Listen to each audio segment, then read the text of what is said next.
दोस्तों नमस्ते। मैं दीपेन होप कंसल्टेंट से। आज के एपिसोड होप कास्ट में हम लोग बहुत ही जो आज का बर्निंग इश्यूज हैं, जो सभी जगह कंफ्यूजन ही कंफ्यूजन फैलते जा रहा है, किसी के पास कोई समाधान नहीं है। हर व्यक्ति की अपनी अपनी इंटरप्रिटेशन है, हर व्यक्ति की अपनी अपनी समझ है।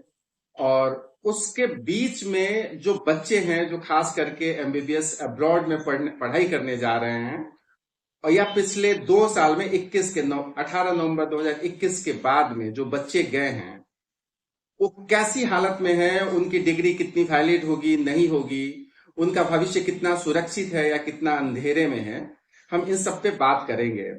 और इस बात करने में जो हमारे जो एक्सपर्ट हैं, काफी सीनियर हैं, इस फैटर्निटी के काफी जाने माने काउंसलर हैं, एडवाइजर हैं, एजुकेशनिस्ट हैं।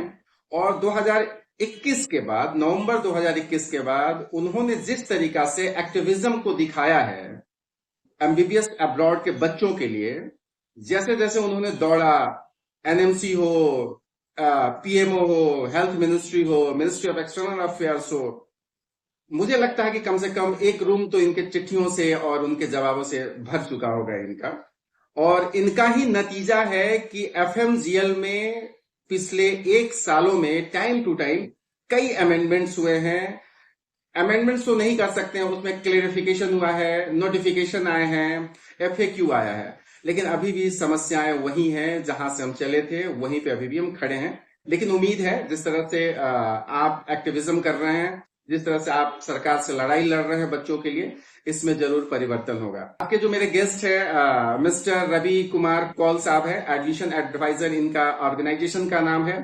अब इनको मैं सीनियर के हिसाब से बुलाऊं या काउंसलर के हिसाब से बुलाऊं या एजुकेशनिस्ट के या एक्टिविस्ट के हिसाब से बुलाऊं, मैं इन्हीं से पूछूंगा कि आपको इस होपकास्ट में किस नाम से बुलाऊं मैं। तो बहुत बहुत स्वागत है होपकास्ट में आपका और आज के एपिसोड में। Thank you, thank you.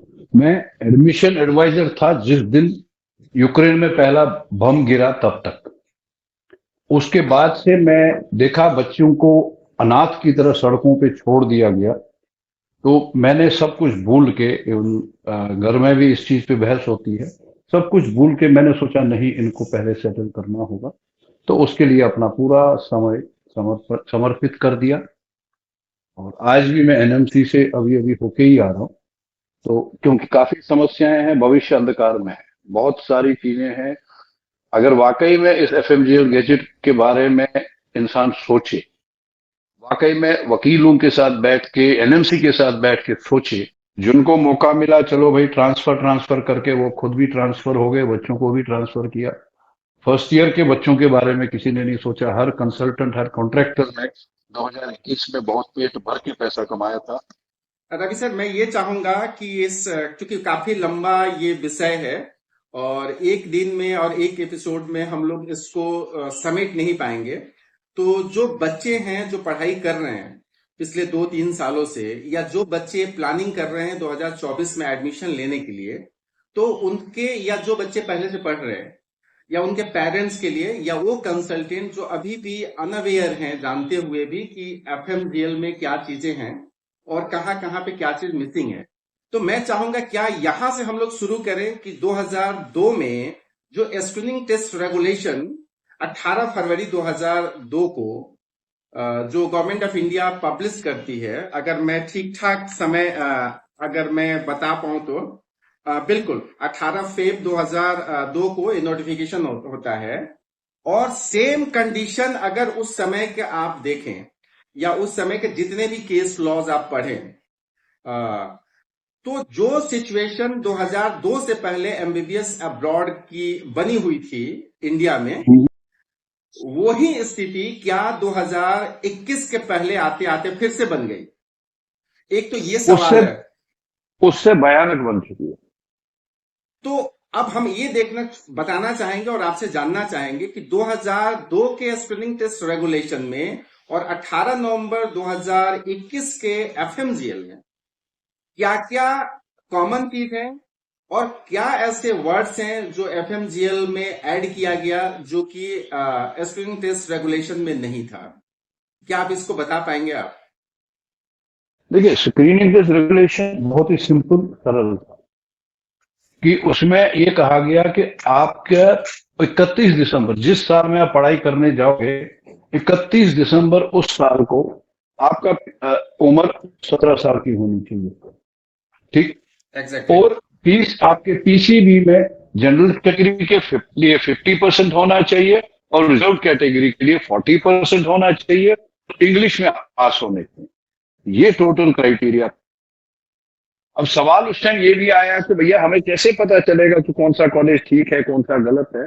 तो उसमें ये भी इनकॉर्पोरेट किया गया कि उस चीज को देखने के लिए आप डब्ल्यूएचओ की लिस्ट में देख सकते हैं कि अगर वो लिस्टेड है तो हम ये मान के चलते हैं कि वहां की लोकल सरकार उस यूनिवर्सिटी को रिकॉग्नाइज की है और हमारे बच्चों पे डिग्री ऐसी मिलनी चाहिए जो वहां पे एलिजिबल टू रजिस्टर होनी चाहिए, जहां पे उस वहां पे अगर वो वहां की लाइसेंसिंग के पूरी करेगा तो उसके लिए वो एलिजिबल होना चाहिए ताकि लाइसेंस मिल सकता है उस डिग्री पे, तो वो हमारे यहाँ वैलिड होगी। 18 नवंबर 2021 का जो गैजेट आया है वो स्क्रीनिंग टेस्ट रेगुलेशन 2002 से बहुत हटके है।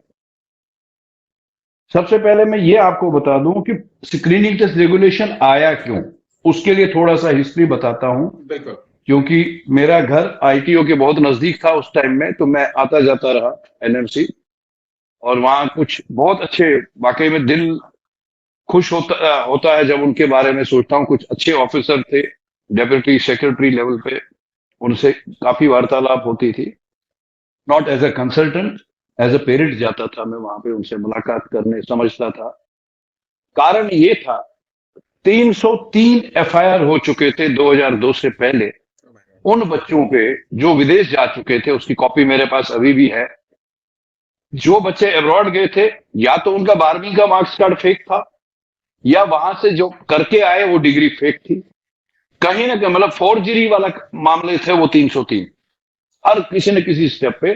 तो उसको कंट्रोल करने के लिए मेरे हिसाब से भारत सरकार ने या मेडिकल काउंसिल ऑफ इंडिया ने यह फैसला लिया कि इसको कैसे रोके। जबकि उस टाइम तक, उससे थोड़ी समय पहले तक, बच्चे गवर्नमेंट ऑफ इंडिया की नॉमिनेशन पे इन्हीं कंट्रीज में जाते थे, सीआईएस कंट्रीज में, जिसको आज हम सीआईएस कंट्री कहते हैं। उस टाइम यूएसएसआर हुआ करता था। तो नॉमिनेशन पे भारत सरकार भेजती थी। पढ़ाई अच्छी थी, सब कुछ अच्छा था। हुआ यूं कि वही फोर्जरी वाला जो लोगों ने किया, जब प्राइवेट लोग उस प्लेयर घुसने लगे कि कंसल्टेंट भेजने लगे बच्चों को, तो वो गए, पता नहीं वहां बिजनेस करके आए, क्या करके आए, नकली डॉक्यूमेंट, नकली सर्टिफिकेट, यहाँ से 12वीं का मार्क्स सर्टिफिकेट, वो नकली माल चल रहा था। इस वजह से इन्होंने स्क्रीनिंग टेस्ट रेगुलेशन लाया। लेकिन 2019 आते आते जब मोदी जी, उससे पहले 2014 में जब आए, तो एक आरटीआई मैंने फाइल किया था एनबीई में, नेशनल बोर्ड ऑफ एग्जामिनेशन में, राइट। कि सर मुझे स्क्रीनिंग टेस्ट के रिजल्ट के बारे में कंट्री वाइज, कॉलेज वाइज मुझे डिटेल चाहिए। उस आरटीआई में मेरे से गलती हो गई कि मैंने एक चार्ट पैटर्न में उनको वो बना के दिया कि इस पैटर्न में चाहिए। तो उन्होंने उस पर वापस जवाब दिया कि इस पैटर्न में हमारे पास डाटा नहीं है। उसके बाद क्या हुआ मुझे नहीं पता है, लेकिन कुछ दिन बाद एनबीई ने ऐसी लिस्ट जारी की जो आज भी यहाँ पे मौजूद है। 2014 से, मेरे ख्याल से 2014 से 18 तक, 14, 15, 16, कुछ 19 तक। नहीं, वो तो बाद में तो बहुत सारे आते गए, लेकिन एक जो था वो उन्होंने पहले जो निकाला, वो पहला निकाला उन्होंने 14 to 18 तक। हाँ, 14 to 18 तक। राइट। तो मेरा मन बड़ा प्रसन्न हुआ। एफएमजी रिजल्ट 14 नहीं, 12 से 14 का किया। Okay, हाँ, उन्होंने पहला, मैंने 14 में आरटीआई की थी ना, तो 12 से 14 में का उन्होंने प्रिंट कर दिया, जो कि 54 पेज का था, if I remember, yes 54 page था। 12 से 14 का रिजल्ट निकला। इसमें पहले 3 पेज मेरे ख्याल से ऐड हुए थे। एक सेकंड में देखता हूँ, 3 ही पेज होने चाहिए। बिल्कुल 3 पेज थे, जो उसमें गवर्नमेंट की तरफ से, गवर्नमेंट ऑफ इंडिया की तरफ से उसमें बहुत ज्यादा इंस्ट्रक्शंस थी to foreign countries through Indian embassy. ये 12 से 14 वाली लिस्ट में पहले लगा हुआ। आज भी ये मिनिस्ट्री ऑफ हेल्थ की वेबसाइट पे ये लिस्ट रखा हुआ। एम्बेसीज के वेबसाइट पे भी अभी भी अवेलेबल है। तो उनको कहा गया कि भाई देखो, क्वालिटी ऑफ एजुकेशन जो कंट्री ठीक नहीं करेगी उसको हम डी लिस्ट कर देंगे। तब तक लिस्ट हुआ करती थी यूनिवर्सिटीज की। एग्जैक्टली। तो बहुत सारी चीजों की वार्निंग दी गई थी इस नोटिफिकेशन में। तो चलता गया, कारवां चलता गया, लोग जुड़ते गए। जो पेरेंट विदेश जा रहा है, बच्चे को भेज रहा है, अगले हफ्ते वो कंसल्टेंट बन के उभर रहा है। तो हर गली हर नुक्कड़ पे कंसल्टेंट इतने बन गए कि अब पता ही नहीं है कि स्टूडेंट कौन है, कंसल्टेंट कौन है। मेरे पास भी कोई कई पेरेंट आते रहे, जब आते थे, सर मेरा स्टूडेंट है, कितना कमीशन दोगे? तो 2 दिन बाद पता चलता था वो भांजा या भतीजा है उसी बंदे का। इस तरह से कंसल्टेंसीज बन गई हर गली में, हर नुक्कड़ में। उसी जिस तरह से कंसल्टेंट बनते गए, उसी तरह से अब्रॉड में कॉलेज बनते गए। राइट। जो एक आर्टिकल ग्रेटर कश्मीर में भी छपा था, श्रीनगर में, कि 6-7 सालों में 70-80 कॉलेज बांग्लादेश में बन गए। वो कैसे बने कुछ नहीं पता। वही डॉक्टर वानीकर ने मेरे से भी सवाल पूछा, मुझे ये बताइए, ये कॉलेज फंडिंग कौन करता है? इतने सारे कॉलेज विदेश में खुलते कैसे हैं? तो ये एक प्रश्न है ये मेडिकल एजुकेशन में। आते आते जब मोदी जी ने फिर एनएमसी को फॉर्म किया, मेडिकल काउंसिल को चेंज से ट्रांसफॉर्म करके किया, नाम चेंज किया, क्या किया, अगर नया ही कॉन्स्टिट्यूशन बना दिया, नई ही ऑर्गेनाइजेशन बन गई, उसी बिल्डिंग में सब कुछ उसी में, काफी यू कैन से कि रीफेस सारा कुछ कर दिया। उसमें एनएमसी एक्ट इन्होंने लाया। एनएमसी एक्ट में बहुत सारे प्रोविजन है, अगर हम देखें तो एक एक शब्द, एक एनएमसी बिल 2019। 19, हाँ पता है। Correct. उस एक्ट में मैं कभी पढ़ता हूं तो हैरान होता हूं कितनी वास्ट डिटेल में वो एनएमसी एक्ट बना है। बहुत लंबा चौड़ा है, बहुत, मतलब हर शब्द कुछ पेजेस का है। 8 अगस्त 2019, ठीक है, पेजेस कुछ ही है, लेकिन उसमें हर शब्द में वो लोग एक गैजेट बना सकते हैं। हर पेज पे इतना इतना है। तो इस यही करते करते उन्होंने कोशिश की कि अब्रॉड एजुकेशन बढ़ जाए, ठीक हो जाए। ये जो 2012 से 14 वाला किस्सा जब हुआ, इसमें इन्होंने जो ये इंस्ट्रक्शन दी थी, 3 पेज लगे हुए उस पर, उसको मेरे हिसाब से इंडियन एम्बेसीज ने मिस इंटरप्रेट किया। राइट। कुछ ना कुछ वहां पे गड़बड़ हो गई, जिसकी वजह से हर कंट्री के एम्बेसी ने बहुत उल्टा सीधा लिस्ट भेज दिया गवर्नमेंट ऑफ इंडिया को कि ये मेडिकल कॉलेजेस हैं जो मेडिकल एजुकेशन पढ़ाते हैं। उसमें आया 200 से ऊपर कॉलेजों का नाम, चाइना से भी। नहीं, ये एक चीज बताइए, क्या इंडियन एम्बेसी ने अपने से मिस इंटरप्रेट किया उस चीजों को, या किसी ने करवाया उनसे? कुछ नहीं कह सकते। देखो आज भी जो है ये एफएमजीएल गैजेट पे जो हो रहा है अब्रॉड में, इंडियन एम्बेसी जो कर रही है, वो कौन उनको इंटरप्रिटेशन इस चीज की दे रहा है भगवान जानता है। कुछ समझ नहीं आ रहा मुझे। उस पे मैं बाद में आऊंगा। मतलब 2012 से 14 का जब आया, 15, फिर कोर्ट में केस भी गया चाइना के खिलाफ 2007 इंडिया में। हाँ 2007 में। उससे पहले Manila by MBBS, China by, Munna by MBBS, ये सब आर्टिकल भी छपे कई अखबारों में। बिल्कुल। और उस एक उसमें से एक जैसे क्या नाम है, जर्नलिस्ट ने मेरा इंटरव्यू भी लिया था, उसमें मेरा नाम भी छपा था। मैंने जबकि कहा था यार मेरा क्यों छपा, मेरा तो कोई है ही नहीं योगदान इसमें। तो वो चीजें छपी, कोर्ट में केस गया। आपको फिर पता है कि चाइना गवर्नमेंट ने कैसे वो लिख के हिसाब से आर्टिकल्स ऑफ जो वहां के एजुकेशन के हैं उसमें लिखा है, मेरे पास उसकी भी कॉपी है, बिल्कुल। ट्रांसलेटेड कॉपी भी है। उसमें लिखा है कि हाँ ये सही है कि चाइना में इंग्लिश मीडियम फैकल्टी अच्छी नहीं है, इसलिए ये 200 से 250 कॉलेज नहीं, हम 30 या 35 कॉलेजों की पहली लिस्ट आई थी, इसमें हम चलाएंगे इंडियन इंग्लिश मीडियम। तब तक इंडियन कंसल्टेंट एजुकेशन चलाता था, तब तक इंडियन कंसल्टेंट टीचर देता था, Indian teacher, Indian food, Indian syllabus, सब इंडियन। और इंडियन कंसल्टेंट शायद, मुझे नहीं पता है, मैं वहां नहीं था, शायद जैसे लोग कहते हैं कि इंडियन कंसल्टेंट ही फीस भी कलेक्ट करता था और वो कुछ पार्ट उस फीस का चाइना के कॉलेज को देता था।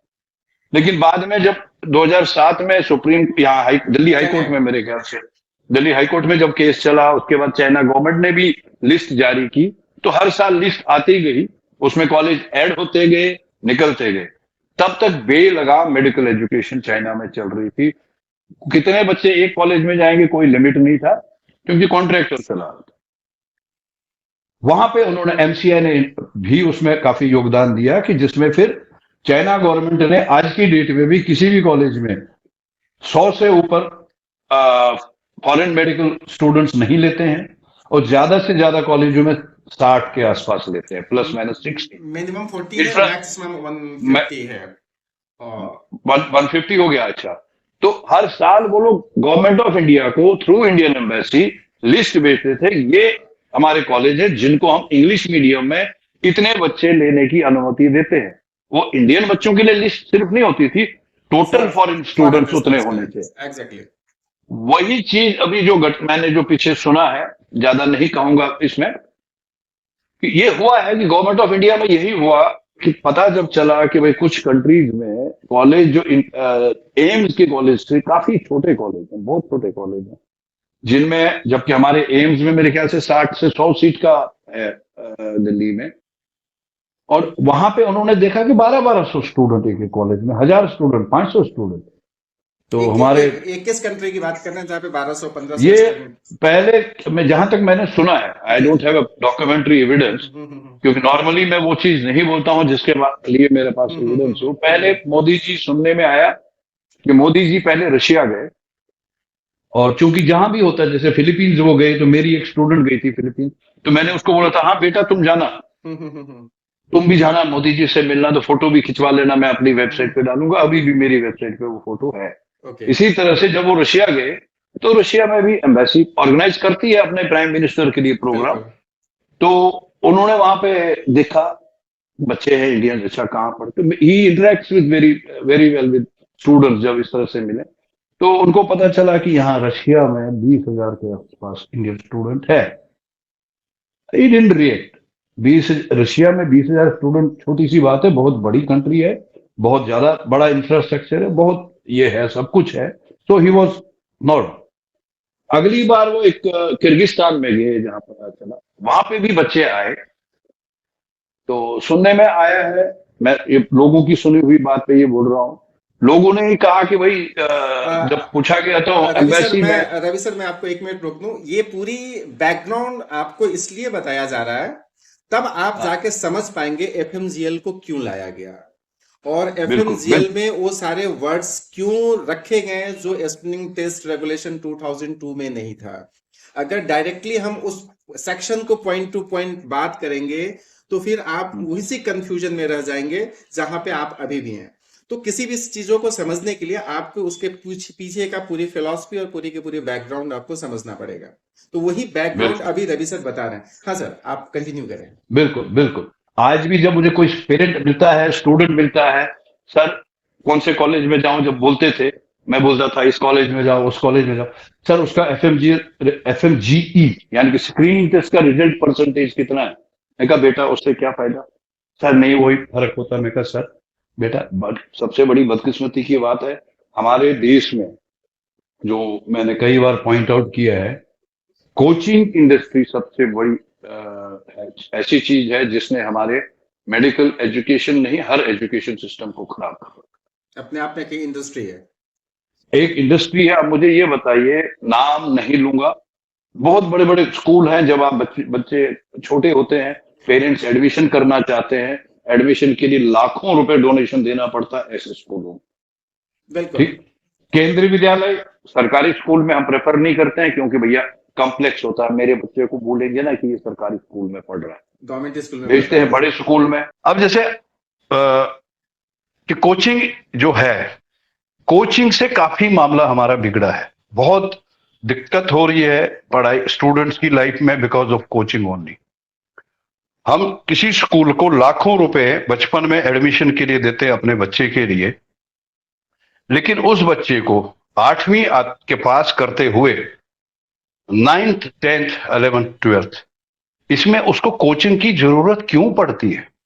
हम किस लिए वो इतने लाखों रुपए डोनेशन देते हैं उन स्कूलों को, तब भी उनको कोचिंग की जरूरत पड़ती है। हम स्कूल जिस पे हम पढ़ते हैं उसमें एजुकेशन का स्तर क्यों नहीं बेटर करते हैं? Why don't you give incentive to the teachers? उसमें समस्या बताता हूं कहां पे है सबसे बड़ी चीज। ये थोड़ा मैं डाइवर्ट कर रहा हूं टॉपिक, मगर ये पेरेंट्स के लिए बहुत जरूरी चीज है। काफी इंपोर्टेंट टॉपिक है जिसको एक दूसरे से इंटरलिंक करके ही सुनना पड़ेगा। बिल्कुल, आप कंटिन्यू कीजिए। बच्चा 9th में आ गया, आप उसको बताएंगे बेटा आप देखो मेहनत करनी पड़ेगी, 10th में आपको इतने परसेंट मार्क्स चाहिए, तभी आपको PCB, PCM, commerce with maths या ये सब XYZ मिलेगा, नहीं तो बेटा गड़बड़ हो जाएगी। बिल्कुल। बच्चा स्कूल जाता है, मेहनत करता है, लेकिन शाम को पापा आते हैं, बेटा अब एक काम कर, फला टीचर है, टीचर टीचर नहीं छोड़ो, टीचर क्या करेगा, फला कोचिंग सेंटर में जाइए, आप कोचिंग ज्वाइन करें। दुबे जी मैं आपको आपसे जानना चाहूंगा, आप सुबह स्कूल में आपने ब्रेन पढ़ा और शाम को आपने कोचिंग में हार्ट पढ़ा, अगले दिन आपने लंग्स पढ़े स्कूल में, और शाम को मान लो हार्ट ही कंटिन्यू हुआ, आपको ये तीनों पार्ट्स ऑफ द बॉडी में खिचड़ी नहीं बनती दिखाई देगी? बिल्कुल बिल्कुल। ये चीज हो रही है 8वीं पास करने से लेके नीट तक। बिल्कुल। क्यों हमें कोचिंग करवानी पड़ती है स्कूल में लाखों रुपए देके भी? क्या रिजल्ट, क्यों नहीं रिजल्ट आ रहा है इतने बड़े स्कूल्स का? मैं तो कहता हूं उससे बेटर है केंद्रीय विद्यालय, जहां से हमारा बेटर रिजल्ट आता, वो भी उतना ही उससे बेटर रिजल्ट लाते हैं केंद्रीय विद्यालय, सरकारी स्कूल। नहीं, मैंने खुद इसमें कुछ जो काफी प्रतिष्ठित स्कूल्स हैं, जो काफी प्रेस्टिजियस स्कूल्स हैं शहर के अलग अलग जगहों पे, एक नया सिस्टम उन्होंने अपना लिया पिछले 2 सालों से। वो अपने स्कूल में, अपने विद्यालय में एक इलीट बैच बना दिया है। अब उस इलीट बैच का क्या मीनिंग है कि आप उस कॉलेज में, स्कूल में एडमिशन ले लीजिए, आपको स्कूल क्लासेस नहीं करने हैं, आप सिर्फ जाइए, सप्ताह में आके प्रैक्टिकल कर लीजिए और आप कोचिंग जाइए। और ये अभी 1-2 साल से कुछ हुआ है ये, करेक्ट? एग्जैक्टली। हाँ हाँ हाँ हाँ हाँ। स्कूल और अच्छे प्रेस्टिजियस स्कूल और उस शहर के सो कॉल्ड प्रेस्टिजियस जो कोचिंग इंस्टीट्यूशन है, जो फैक्ट्री में प्रोडक्शन तैयार कर रहा है डॉक्टर इंजीनियर के नाम पे, वो दोनों में एक कोलैबोरेशन होता है। अब आप समझिए कि इस एजुकेशन का मतलब ये होता है कि अगर 1 घंटे के या 45 मिनट्स के जो क्लासेस चलते हैं, टीचर सिर्फ उसमें आपके सब्जेक्ट और टॉपिक्स को नहीं पढ़ाता है, उससे 15 टू 20 मिनट्स या 15 टू 10 मिनट्स दुनियादारी की बातें होती हैं, सोशल अवेयरनेस की बातें होती हैं, पर्सनालिटी डेवलपमेंट की बातें होती हैं। तो ये एजुकेशन सिस्टम जिस तरह से बनते जा रहा है, तो उसमें कोचिंग और उसमें इन सारे रूल्स रेगुलेशन को दरकिनार करके कुछ लोग, क्योंकि बच्चे और पेरेंट्स पजल हो जा रहे हैं कि इतना मेहनत किया बच्चा ने, इतने मेरे पैसे खर्चे हो गए, उसके बावजूद भी डॉक्टर नहीं बन पा रहा है, फिर मेरा तो समाज में मुंह दिखाने लायक मैं कैसे बच पाऊंगा? अब इसको डॉक्टर बनाना है। ये आप ये कोचिंग में देखिए ना, जब क्लास होती है, चाहे वो प्राइवेट कोचिंग है, ट्यूशन सेंटर है, कुछ भी है, कितने एक बार में कितने बच्चे पढ़ते हैं एट वन टाइम? जब टीचर लेक्चर देता है तो कितने बच्चे पढ़ते हैं? मैंने तो कई जगहों पे ये भी सुना, अब मुझे उसका भी प्रैक्टिकल नॉलेज पूरा नहीं है, लेकिन बच्चों से ही सुना है कि सर हमने तो टीचर को आज तक देखा नहीं, वो स्क्रीन पे दिखा देते हैं बस, हम तो फला बिल्डिंग में, बहुत दूर एक बिल्डिंग में थे, वो हम खाली उनको सुनते थे, उसी बेसिस पे पढ़ते थे। बिल्कुल। मैं आपसे इस टाइम वीडियो पे मुखातिब हूं, आपसे डिस्कशन कर रहा हूं, बातचीत कर रहा हूं, लेकिन अगर आप सामने होंगे तो शायद लेवल ऑफ अंडरस्टैंडिंग बहुत ज्यादा होगा। एक इमोशनल टच होता है जब हम आपस में एक दूसरे के सामने होते हैं, और जो ऑफलाइन होता है या ऑनलाइन होता है, वो चीज का लेवल बहुत अलग होता है। आप विश्वास नहीं करोगे, I don't remember the exact year, हुआ यूं कि अखबारों में जैसे कोचिंग सेंटर रिजल्ट आता था नीट का या जेई मेंस का, तो फोटो छपते थे अगले दिन। अभी भी छपता है? ना ना, अब वैसे नहीं छपते। अच्छा, मैं बताता हूं क्या हुआ था। ओके। मैं अगले दिन गया टाइम्स ऑफ इंडिया, मैं कहा सर मुझे ना कल सुबह एक एड देना। हम जाते थे अखबार में एड देने अपना MBBS अब्रॉड, तो मैंने उनसे कहा सर क्योंकि हम अगर आज देंगे तो आज यानी कि है थर्सडे, तो फ्राइडे नहीं भैया, सैटरडे या संडे छपेगा। अच्छा, मैं कहा सर मुझे कल चाहिए, तो ये है आधा पेज का एड है। बोला नहीं कल तो छपेगा नहीं। टाइम्स ऑफ इंडिया गया, 1-2 जगह और गया, मैं कहा क्यों? बोला नहीं ये 3 दिन पहले छपना होता। मैंने पेपर निकाला, मैं कहा इस पेपर के बारे में मुझे बताओ। कल ये रिजल्ट आया, CBSE का हुआ, AIPMT होता था ना उस टाइम। मैं कहा सर ये रिजल्ट कल आया, आज ये इनके सभी कोचिंग सेंटरों के ऐड कैसे छपे? और सभी कोचिंग सेंटरों में जितने वो ऐड थे उनमें 80% बच्चों के फोटो सेम थे। बिल्कुल। मैं कहा ये चक्कर क्या इनको रिजल्ट पहले से पता था? ये तो बहुत बड़ा स्कैंडल है। उसके बारे में भी कुछ जर्नलिस्ट को मैंने कहा पता नहीं उन्होंने छापा नहीं छापा भगवान जानता। लेकिन अब आप देखेंगे अब ये उसके बाद क्या हुआ। उसके बाद दो चीजें हुई। नीट का रिजल्ट या जेई वगैरह का रिजल्ट निकलने के कुछ दिन बाद वो फोटो छपते हैं, अदरवाइज अगले दिन छपते थे। बिल्कुल। क्योंकि उन फोटोग्राफ्स में जो अगले दिन छपते थे, कई बच्चे ऐसे होते थे अभी वो स्टूडेंट होते थे कोचिंग सेंटर में, उनका पहले ही नाम छप जाता था। बिल्कुल। और कुछ होता था, मार्केटिंग थी। उसके बाद ये छप गए। उसके बाद अभी जो है अब वो लेट छपते हैं। फिर सवाल उठाया मैं कहा यार ये रैंक 1 इस कोचिंग सेंटर वाले का है, इसका है, उसका है, किसका है? उसमें भी अब बदलाव आ गया।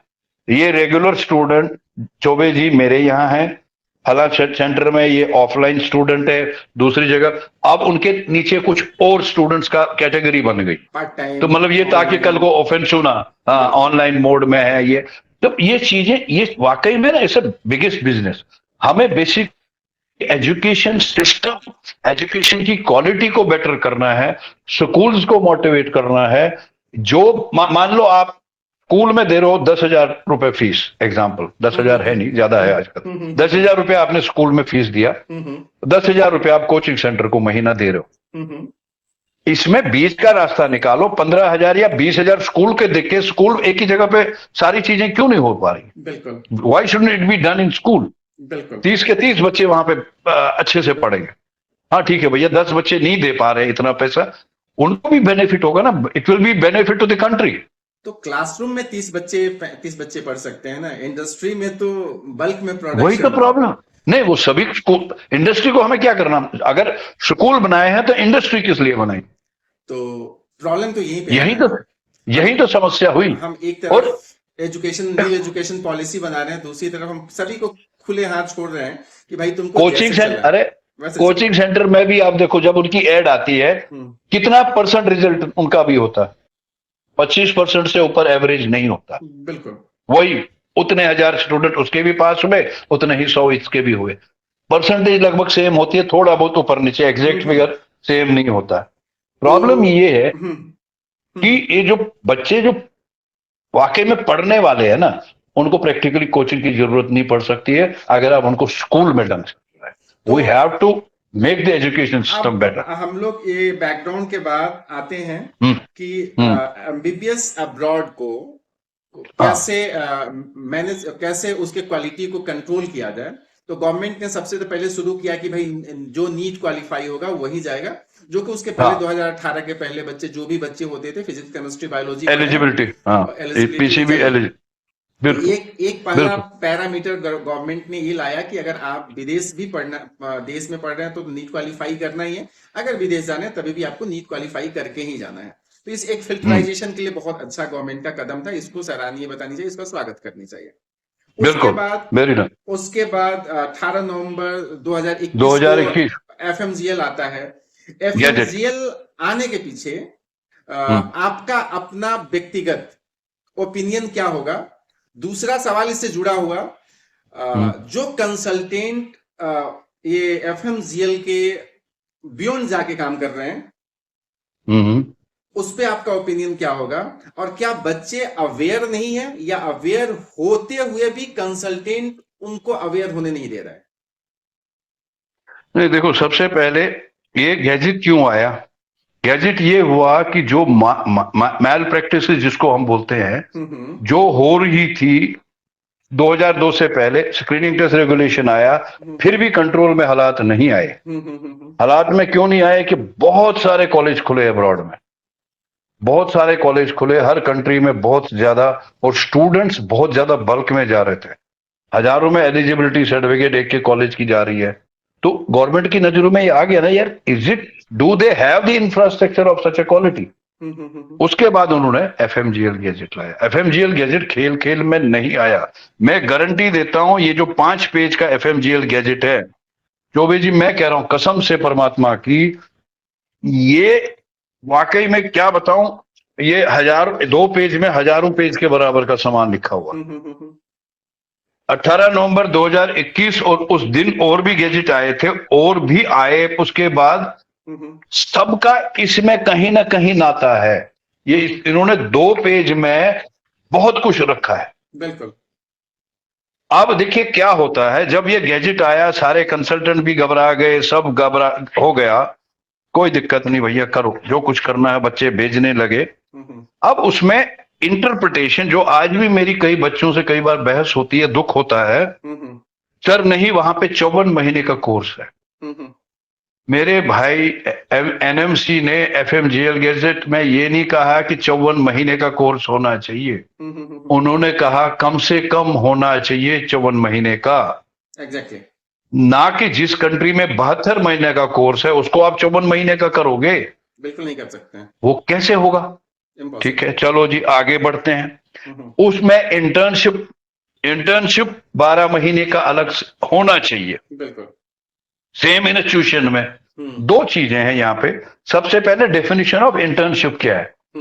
Definition of internship is not only in medical, बहुत सारी एमबीए में भी इंटर्नशिप होती है, इंजीनियरिंग में भी इंटर्नशिप होती है। Internship means after completion of the course, primary medical qualification, यानी कि आपको डिग्री मिल गई, अब आपने इंटर्नशिप की, आपको पक्की डिग्री मिल गई।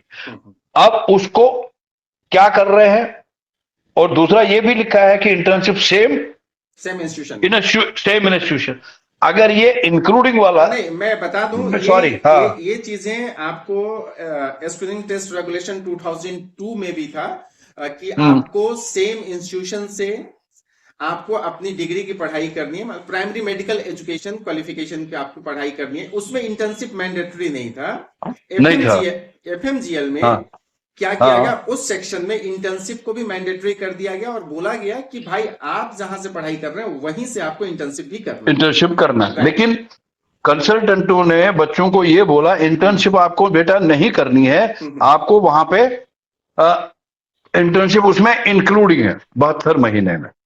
उसकी भी हमने एनएमसी से काफी पूछताछ की, उसके बारे में भी उन्होंने एफएक्यूज भी दिए, कई बार लिखा कि भैया ये, और ईमेल भी हमने करवाया, ईमेल में जवाब भी आया कि इंटीग्रेटेड इंटर्नशिप नहीं मान्य होगी, आपको अलग से इंटर्नशिप करनी पड़ेगी कोर्स कंप्लीट करने के बाद। अभी भी बच्चे कन्विंस नहीं है, क्योंकि देखो मैं एक आदमी, आप एक आदमी, दूसरा 2 आदमी, 10 आदमी हजारों लाखों बच्चों को नहीं पहुंचा सकते मैसेज। इसी चीज के लिए मैंने कई बार एनएमसी से रिक्वेस्ट की कि आप अगर एक शब्द लिखते हैं तो वो पूरे मास में पहुंचेगा, लेकिन हम जो कहेंगे वो नहीं पहुंचेगा, आपको ये लिखना पड़ेगा। बोला कि देखो हमने इंग्लिश में लिखा गैजेट लिख के आप लोगों ने चिट्ठियां लिखी, मतलब आप लोग, मतलब एज ए कंसल्टेंट नहीं बोला उन्होंने पब्लिक के लिए बोला कि सभी ने चिट्ठियां लिखी, तो हमने एफएक्यूज निकाले।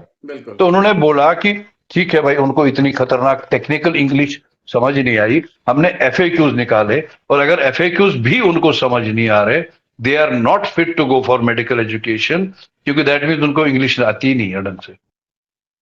अगर उनको सिंपल इंग्लिश भी नहीं समझ आती है तो वो अब्रॉड जाके करेंगे क्या?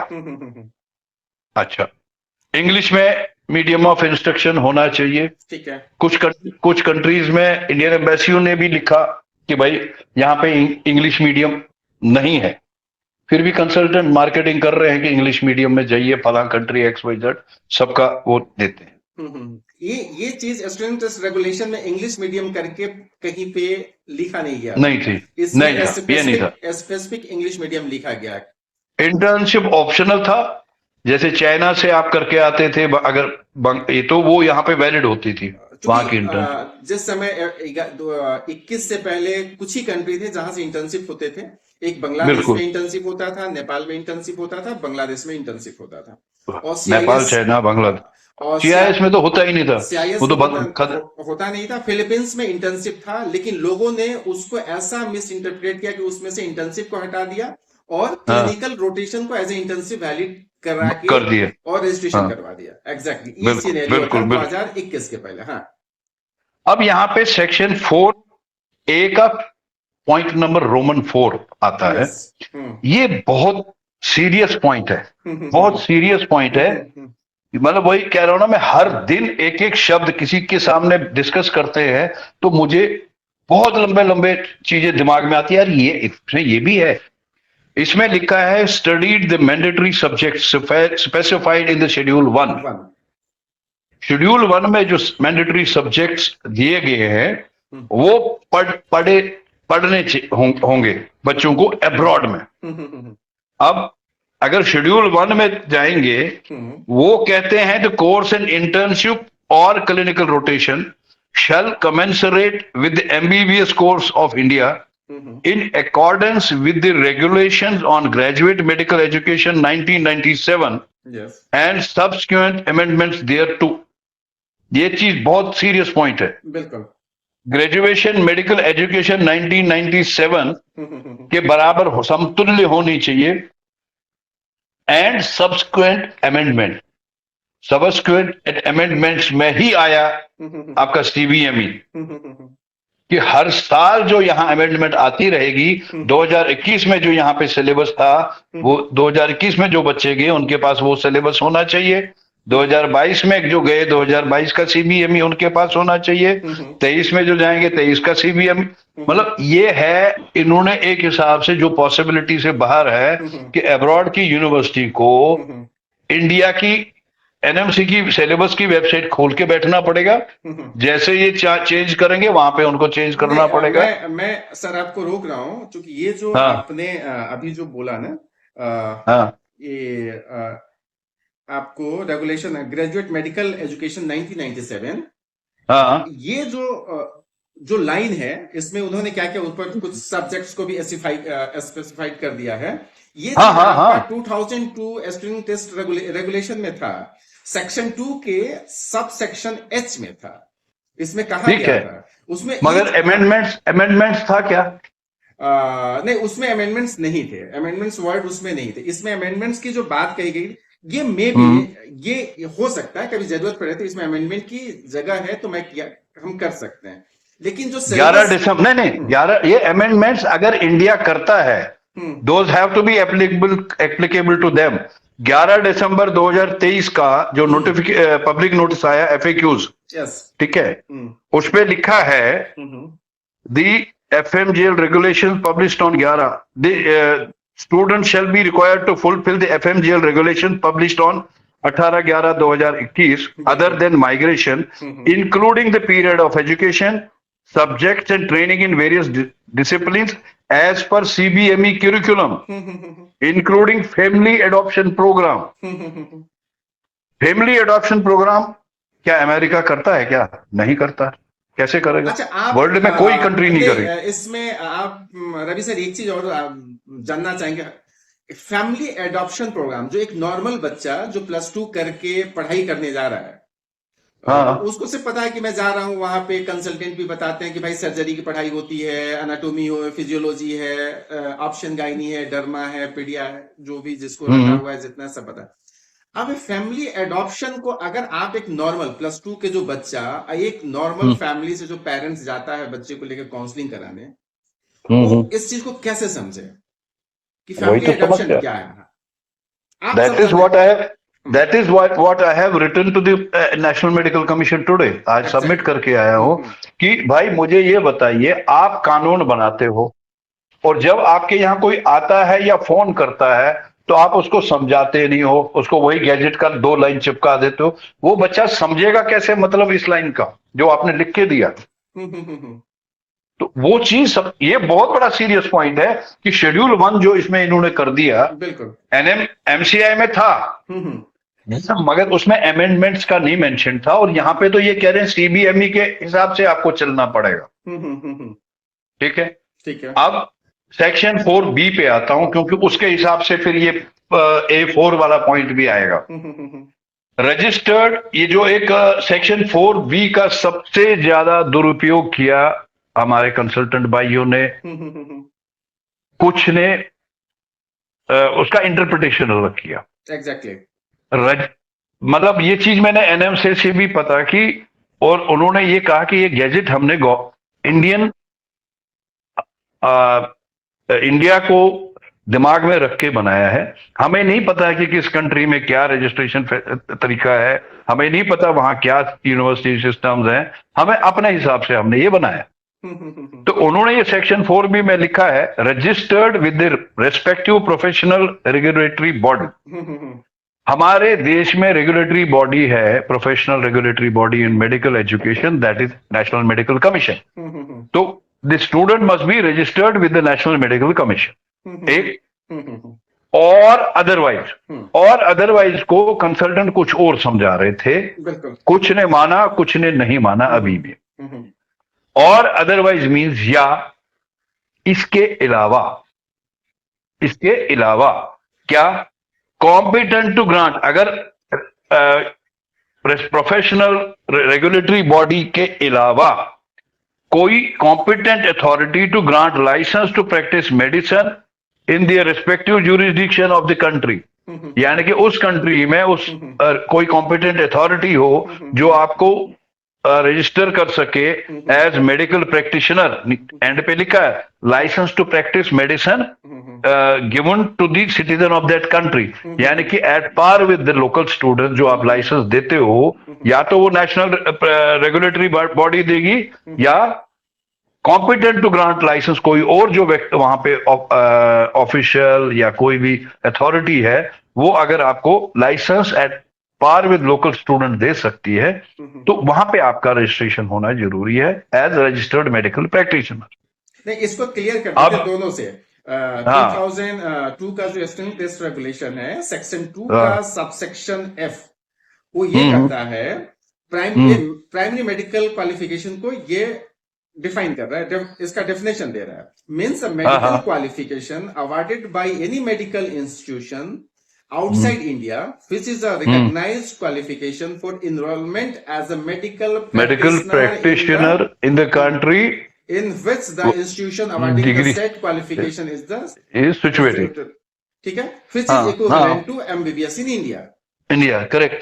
ठीक है, इसमें भी कहा गया था कि आपकी जो डिग्री है, जहां से आप पढ़ाई कर रहे हैं, वहां पे आपका as a medical practitioner enrolment होने के लायक होनी चाहिए। एग्जैक्टली, वो फर्क है। और FMGL में कहा गया था कि आपको लाइसेंस लेके आनी है।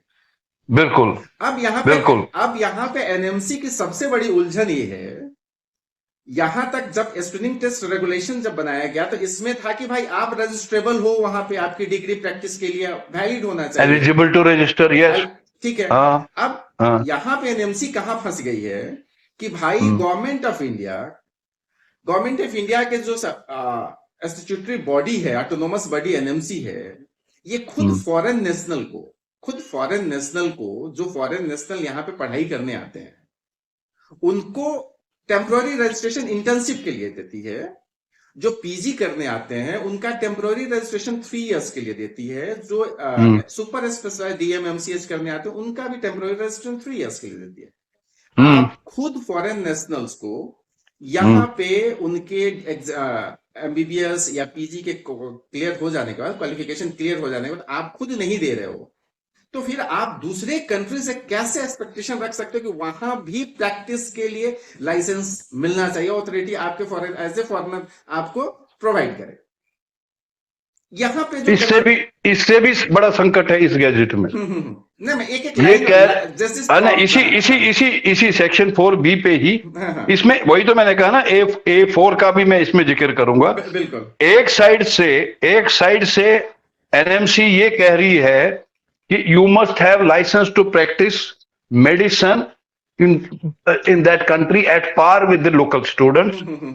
दूसरी साइड से ये बोल रही है कि आप शेड्यूल 1 के हिसाब से, हमारे हिसाब से आपके वहां पे सब्जेक्ट्स पढ़ो। बिल्कुल। कोई भी country can give you license at par with the local students only if you study the sub course at par with the local Indian syllabus. वो चीज मैंने इस चिट्ठी में इनको ये लिखी है कि कैसे कोई भी कंट्री आपको कैसे सिलेबस वो दे सकती है। How can any country give license to citizen of any country studying medicine in that country to practice medicine as registered medical practitioner at par with the one given to citizen of that country while teaching the curriculum designed by a foreign country? In this case, it is India. Indian syllabus पढ़ा के, क्या आप American syllabus पढ़ा के बच्चे को Indian licence दे सकते हो इंडिया में? नहीं दे सकते हो। तो बिल्कुल नहीं। दोनों चीजें ये विरोधाभास एफएमजीएल गैजेट में सेक्शन 4B और सेक्शन A4 में, सेक्शन A4 में 4A भी, सेक्शन 4A4 में और सेक्शन 4B में कि आप सिलेबस पढ़ाओगे इंडिया का, लाइसेंस चाहिए आपको एट पार विद उस कंट्री, वो पॉसिबल कहीं धरती पे कहीं नहीं है, वो धरती पे कहीं है ही नहीं। और ये चीज रिसेंटली ये चिट्ठी में इसलिए भेजी क्योंकि ये किसी ऑफिसर से बात हुई थी एनएमसी में, तो उन्होंने माना कि यस ये एक पॉइंट है कि नहीं, इसके लिए आपको आप इसके एक पॉइंट और मिस कर रहे हैं, हो सकता है आप बोले तब तक मैं याद दिला दूं। जो सेक्शन 4A है, ठीक है ना, ये भी अपने आप में गजब ड्राफ्टिंग है, गजब का लाइन है। अब इसको मैं बता रहा हूं, जो इसमें लिखा गया है, undergone a course leading to foreign medical degree with the minimum duration of 54 months, ठीक है। 54 मंथ्स का मिनिमम ड्यूरेशन होना चाहिए। आप एक जगह लिख रहे हैं एफएमजी, मतलब जो फॉरेन मेडिकल स्टूडेंट जो पढ़ाई करने जा रहे हैं, ठीक है। दूसरी तरफ आप ये कह रहे हो कि जो एक्सेप्ट 5 कंट्रीज हैं उनकी डिग्री हम रिकॉग्नाइज करते हैं, उनको किसी चीज के ना नेक्स्ट देने की जरूरत है, ना उनको स्क्रीनिंग टेस्ट रेगुलेशन देने की जरूरत है। चैप्टर 4 आज की चिट्ठी में, do Australia, Canada, New Zealand, United Kingdom and United States follow the NMC foreign graduate license and regulations 21 and other NMC regulations? Do they, while most of these countries have 48 months of education, हमें 54 चाहिए, तो ये कहां से fulfil कर रही है? Do they follow CBME and family adoption program? ये तो है ही नहीं वहां पे। इसके लिए भी इस चिट्ठी में मैंने आज इनको लिखा है। वही मैं बता दे रहा हूं, जो भी बच्चे जा रहे हैं इसको भी सुने। हम अपने कंसल्टेंटों से भी ये बात कर सकते हैं या बताने की कोशिश कर सकते हैं कि जिस तरह से सेक्शन 4 का ये जो 54 मंथ्स की बात करता है, और एक तरफ वही दूसरे एनएमसी एक जगह बोल रही है कि ये 5 कंट्रीज जिसमें यूएस भी है, यूएस का करिकुलम 48 मंथ्स का होता है। दूसरी जगह आप ये भी कहते हैं कि मैं जो प्रीमेड है या बीएस कोर्स है या जो लैंग्वेज कोर्स वो हम नहीं मानते हैं, उसको नहीं मानते हैं। तो हम अगर यूएस के प्रीमेड को हटा देते हैं तो वहां का जो प्राइमरी मेडिकल क्वालिफिकेशन होता है वो 4 इयर्स का होता है। अब सवाल आता है कि इंटर्नशिप है कि नहीं वहां पे। अब इंटर्नशिप का जो कंसेप्ट है यूएस में, वो क्या होता है, जब आप यूएसएमएल स्टेप 1 स्टेप 2 क्लियर करते हैं तो आप रेसिडेंसी प्रोग्राम में जाते हैं। तो उसका जो पहला फर्स्ट ईयर होता है उसको वो लोग इंटर्नशिप मानते हैं, ठीक है। उसके बाद वो क्या करते हैं, फिर भी आप 1 ईयर इंटर्नशिप ही मान ले रहे हैं, ठीक है। तो तभी भी तो प्राइमरी मेडिकल क्वालिफिकेशन 4 इयर्स का ही है। प्राइमरी देखिए, आज अगर मैं बच्चे को किसी कंट्री में पढ़ाता हूं 5 साल 6 साल, फिर उसको भेजता हूं यूएसए फॉर रेजिडेंसी, वो लाइसेंस लेके आएगा, क्या उसको एग्जेम्पशन मिलेगा? नहीं मिलेगा। यूजी के लिए नहीं मिलेगा, यूजी के लिए नहीं मिलेगा ना, क्योंकि हमारी कंट्री का ये जो एफएमजीएल गैजेट है ये बोल रहा है you must have the UG PG internship और लाइसेंस, सब चीजें यूएसए में। और हमारा एफएमजीएल कहता है कि लाइसेंस आपको मिलेगा UG plus internship plus license पे। तो और 10 साल में जो इन्होंने लगाया, ये इस गैजेट के हिसाब से तो वो 10 के 15 साल में आते हैं। वहां से कितने साल में आते हैं? Pre med plus undergraduate course plus residency plus licence. वो are they eligible to come? ये एक पेज यानी यूएसए के ऊपर ही है और यानी 5 कंट्रीज के ऊपर है। एग्जैक्टली। एक चीज और बता दूं कि यूएस में जब आप पीजी करने जाते हैं, जैसे इंडिया में कोई भी पीजी करने जाते हैं तो 3 इयर्स का ही होता है, चाहे आप मेडिसिन ले, सर्जरी ले, पीडिया ले, डर्मा ले। लेकिन यूएस में जब आप सर्जरी करने, ये पोस्ट ग्रेजुएशन करने जाते हैं तो हर डिपार्टमेंट के हिसाब से वहां कोर्स ड्यूरेशन होता है। वहां पे आपको जैसे मेडिसिन 1 ईयर इंटर्नशिप, 2 इयर्स आपका मेडिसिन का रेसिडेंसी पीजी डिग्री कंप्लीट हो जाता है आपका। फिर अगर रेडियोलॉजी 4 इयर्स का होता है, 1 ईयर प्लस 4 इयर्स, मतलब 5 साल आपको लगेगा पीजी में। लेकिन ये जैसे ये स्क्रीनिंग टेस्ट रेगुलेशन में 2011 में अमेंडमेंट करके डाला गया था, लेकिन उसमें भी लिखा गया था, देखिए क्या कंफ्यूजन है दोनों में। एफएमजीएल और स्क्रीनिंग टेस्ट में, स्क्रीनिंग टेस्ट रेगुलेशन में ये बहुत क्लियर कट कहा गया था कि आपकी, जैसे आपको बोले यहाँ पे ना, recognise qualification enrolment as a medical practitioner in that country, ठीक है, वहां पे उसमें यूएस वाली में जो इसको अमेंडमेंट किया गया है आपको 2011 में, उसमें भी 20-12-2011 और 6-7-2011, 6-7-2011 को था minimum qualification for teachers in medical institutions amendments regulation 2010, और 20-12-2011 में था screening test regulations amendment 2011 that reads provided that a person seeking provisional or permanent registration shall not have to qualify the screening test if he or she holds an undergraduate medical qualification from Australia, Canada, New Zealand, UK, and United States, and the holder thereof also been awarded a postgraduate medical qualification in these 5 countries and has been recognized for enrollment as medical practitioner in that country. तो हाँ, ये तो हमारे FMGL में कोई follow नहीं कर रहा है। नहीं, अब यहाँ पे जो सवाल उठ रहा है, जो मेरे मन में सवाल आ रहा है कि ठीक है, अगर आप इस फिलॉसफी के बिहाफ पे, ठीक है, क्योंकि जब भी रूल्स बनते हैं तो उस समय सोसाइटी में क्या चीजें चल रही हैं, किस तरह से गलत चीजों को बढ़ावा मिल रहा है, तो उसको देखते हुए लॉ बनाया जाता है। अब इसमें अगर हम मान लें कि आपने 5 कंट्री को एग्जम्प्टेड कर दिया, उनकी डिग्री रिकॉग्नाइज्ड कर दिया, हो सकता है आपके दिमाग में ये चीज चल रहा हो कि भाई वहां पे जो बच्चे पढ़ाई करने जा रहे हैं वो वहां पे लाइसेंस एग्जामिनेशन लेके, लाइसेंस टू प्रैक्टिस का सर्टिफिकेट भी लेके आ रहे हैं, एक रजिस्ट्रेशन नंबर भी लेके आ रहे हैं, तो उनको आप एग्जम्प्टेड कर दे रहे हो, ठीक है। दूसरी तरफ आप बोल रहे हो कि भाई आप जहां जिस कंट्री में, एक्सेप्ट 5 कंट्री, अगर पढ़ाई करने आप जा रहे हो वहां पे आपको प्रैक्टिस के लिए लाइसेंस लेनी है, लेकिन उस डिग्री को हम तब तक रिकॉग्नाइज नहीं करेंगे जब तक स्क्रीनिंग टेस्ट रेगुलेशन, अभी स्क्रीनिंग टेस्ट ना पास करो, आने वाले समय में नेक्स्ट ना पास करो। तो ये तो दोनों अपने आप में कंट्रोवर्सी है ना। एक जगह से रजिस्ट्रेशन लेके मैं आ रहा हूं तो आप मुझे एक्सेप्ट कर ले रहे हो, एग्जाम वीआईपी ट्रीटमेंट दे रहे हैं, बिल्कुल, और एक तरह से मैं लाइसेंस लेके आ रहा हूं तो फिर बोल लो कि नहीं बाबा, तुमको 1 साल का सुपरवाइज वो कभी करना है, इंटर्नशिप भी करना है एक्स्ट्रा, फिर आपको। चौबे जी इससे भी बड़ी बात, यूरोपियन यूनियन की कुछ ऐसी कंट्रीज है जो हम मेडिकल एजुकेशन में बहुत एडवांस्ड है, बिल्कुल, जर्मनी ले लो, और भी कंट्री है ऐसे, जर्मनी, पोलैंड वगैरह, उनकी मेडिकल एजुकेशन बहुत हाई लेवल की है, लेकिन उनके पास वहां बच्चा नहीं जा सकता क्योंकि एफएमजीएल गैजेट उस पर रोक लगा रहा है, क्योंकि वहां पे इंग्लिश में पढ़ाई नहीं है, वहां बल्कि पढ़ाई फ्री है, बट इंग्लिश में ना होने के कारण बच्चा वहां जा ही नहीं सकता, गया तो वापस आ नहीं सकता। लगभग मैक्सिमम आपके जो स्विट्जरलैंड में, आपको नॉर्वे में, फिनलैंड में, आपको उनके अपनी लैंग्वेज में, मतलब प्राइमरी से लेकर हायर तक की पढ़ाई होती है। तो क्या वहां बच्चे मेडिकल की पढ़ाई नहीं करते हैं? क्या कोई बच्चा फ्रांस में जा रहा है मेडिकल की पढ़ाई करने, या नॉर्वे में जा रहा है, उसको इसलिए उसकी डिग्री को हम रोक देंगे क्योंकि वहां से वो फ्रेंच में पढ़ के आया है? बिल्कुल, वही तो गलत है ना। आपने इसलिए बनाया था ना 2002 का स्क्रीनिंग टेस्ट रेगुलेशन, आपने इसलिए बनाया था कि ठीक है, आप कहीं से भी डिग्री लेके आइए, हम आपको एक स्क्रीनिंग करेंगे, अगर आप क्वालिफाई करते हो, मेरे पैमाना पे पहुंचते हो, पास होते हो, हम आपको रजिस्ट्रेशन देंगे। जब आपने ये पैमाना बना दिया है तो फिर उस पैमाने के फिर बैकडोर में आप जाके इतने गेम क्यों प्ले कर रहे हो?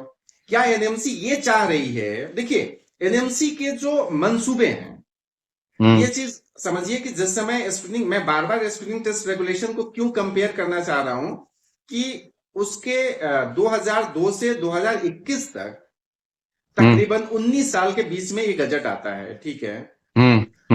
मैं इसलिए बताना चाहता हूं कि उस स्क्रीनिंग टेस्ट रेगुलेशन को 2018 तक तकरीबन 9 से 11 बार अमेंडमेंट करना पड़ा था। जिस समय वो रेगुलेशन आया था उसमें इसी तरह के बहुत सारी चीजें लिखे हुए थे, बाद में धीरे धीरे चेंज होते गए जैसे जैसे डिमांड आते गया। एफएमजीएल जो बना है, ये अपने आप में ऐसा नहीं लग रहा है कि ये बच्चों को न ये फंसा पा रहा है, न बचा पा रहा है। बिल्कुल, क्यों नहीं? अब देखिए, ये आपने कहा कि एफए क्यों निकाल दिए, एफए पता नहीं, कल के चिट्ठी में आपका मैं पढ़ रहा था, उस दिन हमसे बात हो रही थी, पता नहीं वो आपने कैसे कैच कर लिया मैंने क्या? बोला कि एफएक्यू को इन्होंने लिखा है कि ये कोर्ट में चैलेंजेबल नहीं हो सकता है, हम्म तो फिर आप एफएक्यू में कुछ भी इंटरप्रिटेशन करके दे सकते हैं। एक बच्चे के लिए तो डॉक्यूमेंट है ना, एविडेंशियल डॉक्यूमेंट्स है ना वो।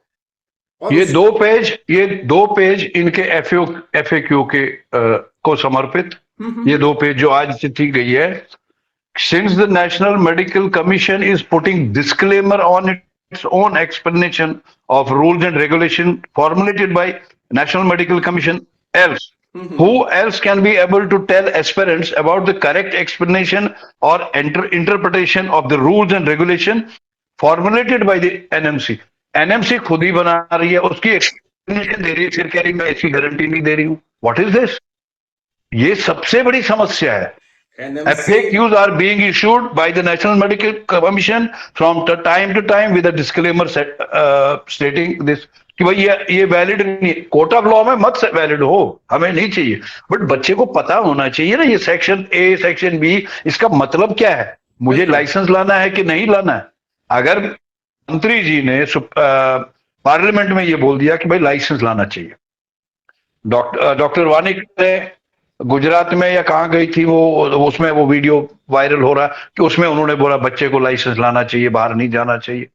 भाई आपको लिखित में देने में क्या दिक्कत है? उसको बोलिए ना कि भाई लाइसेंस चाहिए from the regulatory body of the country. इतना लंबा चौड़ा लिखने की क्या जरूरत है जिसका गोल गोल मीनिंग कुछ भी कोई भी निकालता है। नहीं, आप पिछले 2021 से तकरीबन 2 साल से बच्चों के बिहाफ पे, कंसल्टेंटों के भी इंटरेस्ट के लिए, उसके भी हक के लिए आप इतने दौड़े हैं, इतने चिट्ठियां लिखे हैं, इतने आरटीआई किया है आपने।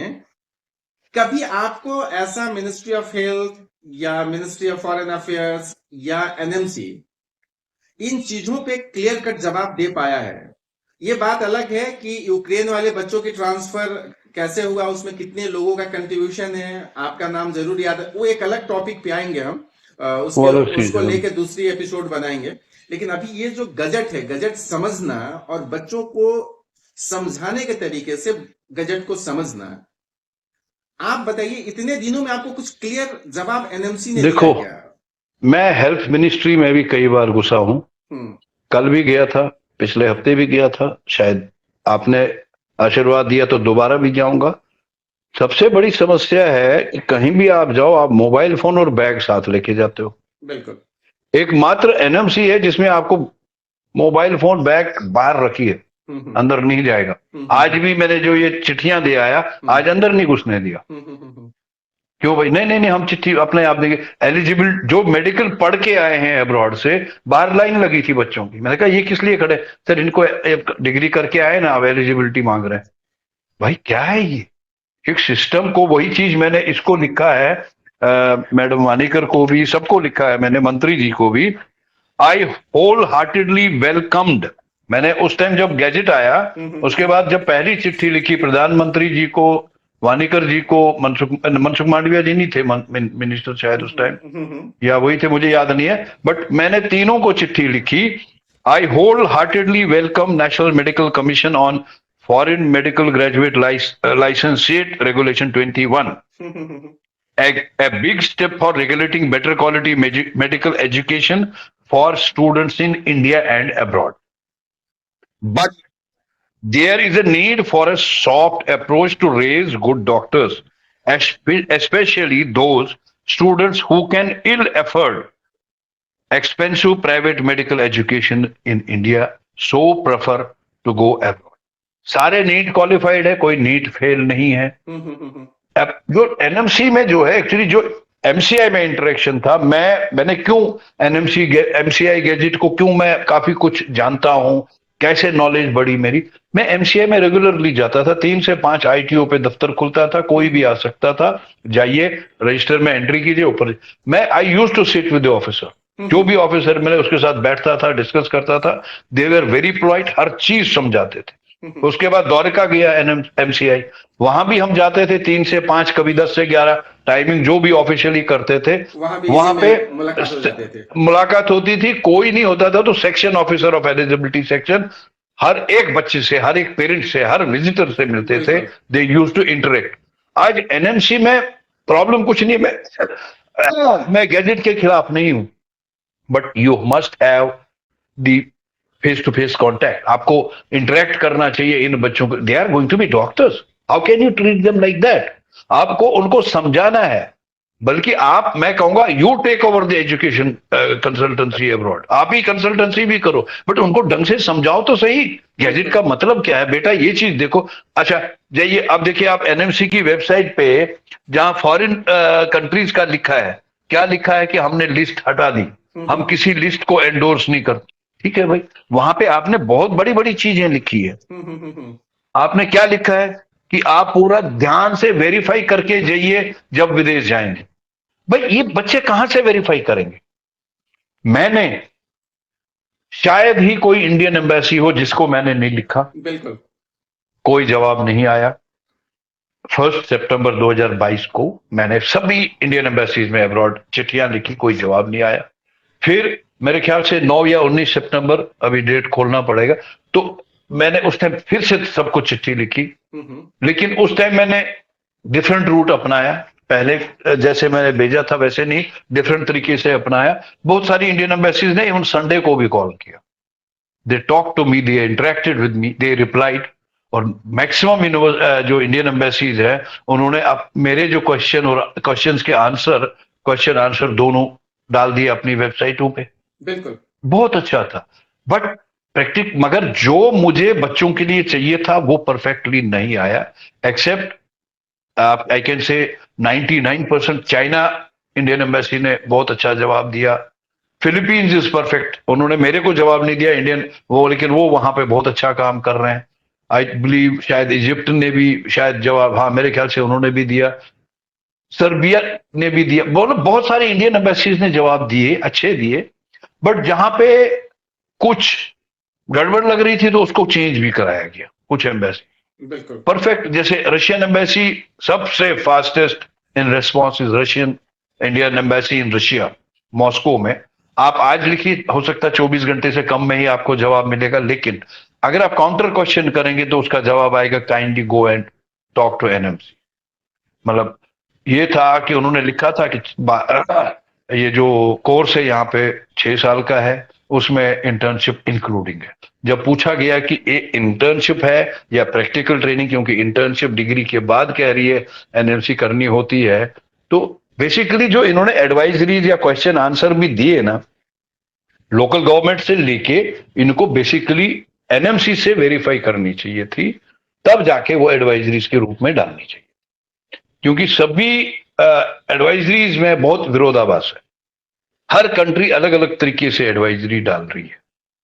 उसमें सबसे मतलब नाम बताना चाहिए नहीं बताना चाहिए, किर्गिस्तान गवर्नमेंट ने तो मना कर दिया, इंडियन एम्बेसी ने मना कर दिया कि हम बिल्कुल जवाब नहीं देंगे, हमारा इसमें कोई रोल नहीं।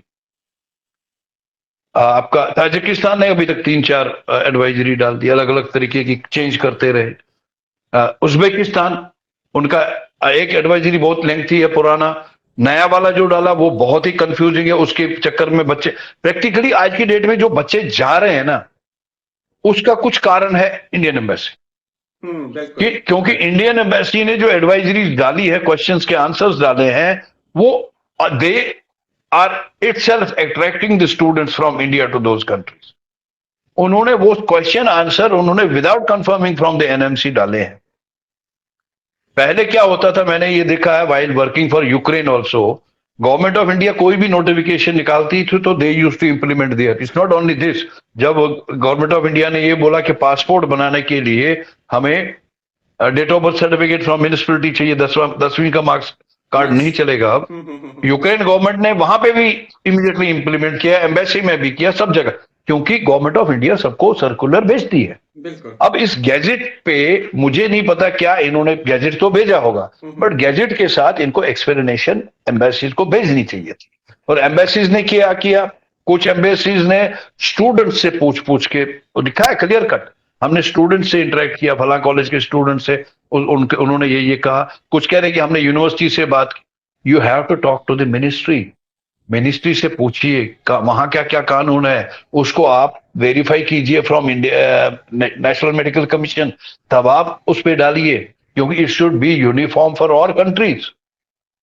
तो उस हिसाब से गिनी चुनी 2-4 कंट्रीज जिसमें बल्क ज्यादा स्टूडेंट जा भी नहीं रहा है, तो वहां पे आया है। जिसमें बल्क जा रहा है उसमें वाकई में एडवाइजरी जो है भगवान भरोसे, they should basically confirm it from NMC. तो क्या ये आपको चीज ऐसा मैंने क्या ये चीज मैंने मैडम वानेकर को बोली भी थी। वो बोली नहीं मैं नहीं करूंगी, लेट देम कॉन्टेक्ट। प्रॉब्लम ये है कि ये you are making a law, you have to educate the students. Students को एजुकेट करने के लिए आपको एम्बेसीज को लिखना चाहिए कि देखो ये हमने कानून नहीं, बनाया है, इसका आपने ये मतलब है। आपने बहुत अच्छा जिक्र किया। मैं आपको इसके साथ दो चीज बोलूं तो और हो सकता है दानिकर मैम को अच्छे से समझ में आ जाए। 2007 में जो फर्स्ट टाइम इंडिया में मेडिकल कॉलेजों का लिस्ट आया, उसमें सबसे पहले शुरुआत हुई थी चाइना से। जैसे आपने हम्म, बोला था कि 2001 से 2007 के बीच में इंडिया में चाइना के तकरीबन 200 प्लस मेडिकल कॉलेजेस चल रहे थे, और कहीं पे टीसीएम के नाम पे, कहीं पे कोई फैकल्टी नहीं था, कुछ नहीं था। जब एक हम्म, गवर्नमेंट को ये समझ में आया कि इस पे कैसे इसको कंट्रोल करना चाहिए, हम्म। आपको मैं बता दूं कि मिनिस्ट्री ऑफ हेल्थ ने और उस समय के एमसीआई ने अपने डेलीगेशंस को भेजा था, और I know, I know. Delegation जाके इंडियन हाई कमीशन के साथ मिलके, वहां के मिनिस्ट्री ऑफ एजुकेशन के साथ मिलके, वहां जाके कॉलेज पूरी चाइना में उसका विजिट किया था। विजिट किया था, कॉलेजों को देखा था, उनके लैब को देखे थे, उनका लाइब्रेरी को देखा था, तब जाके बोला था कि भाई इस कॉलेज में आप फॉरेन नेशनल्स को रख सकते हैं। इंडियंस की ये वहां किसने बात, ये किसने किया था?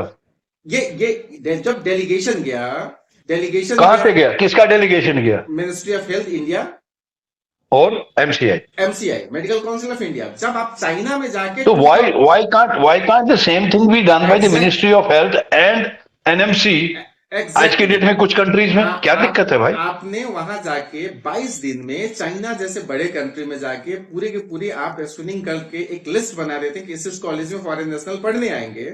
आपके हाँ, पास हर कंट्री में मैकेनिज्म है, आप हाँ, अपना डेलीगेशन क्यों नहीं भेज रहे हैं? करेक्ट। आप बच्चों को इतने उलझा के क्यों रखे हैं कि इस उलझन में कई लोग आपदा में अवसर ढूंढ के बच्चों को बर्बाद करने में लग गए, और बिल्कुल। आगे भी लगेंगे। एनएमसी इ- जिस तरह, या आपको ऐसा नहीं लगता एनएमसी ये एफएमजीएल निकाल के खुद अपने आप में फंस गई है? क्योंकि एनएमसी के इन्होंने ग्राउंड वर्क नहीं किया, इन्होंने रिपरकशंस नहीं देखे, इन्होंने ग्राउंड वर्क नहीं किया। चूंकि एनएमसी जो आप अभी पॉइंट रेज कर रहे थे इसको मैं और आसान करता हूं। एनएमसी के पास लिस्ट है शेड्यूल 3 में, जिसमें अपने फॉर अब्रॉड मेडिकल एजुकेशन के बारे में लिस्ट थी, या उससे पहले जहां इंडियन बच्चे नॉमिनेशन पे जाते थे। एग्जैक्टली एटलीस्ट उन कॉलेजेस का तो ये लिस्ट रख सकते हैं जो पहले थे 2002 से पहले। उसके अलावा चाहिए, और उन पे करना क्या है, वो लिस्ट है भैया। इसमें 100 सीट, 150 सीट, 200 सीट से ऊपर किसी यूनिवर्सिटी में कोई बच्चा नहीं जाएगा, खत्म, पारियत। बिल्कुल और वो कैसे कंट्रोल होगा? एलिजिबिलिटी सर्टिफिकेट इशू करने से। चाइना में भी वही होता था ना, 100 बच्चे जाने हैं तो 100 से ऊपर एलिजिबिलिटी कैसे देंगे भाई? बिल्कुल। इस कॉलेज का तो कोटा खत्म।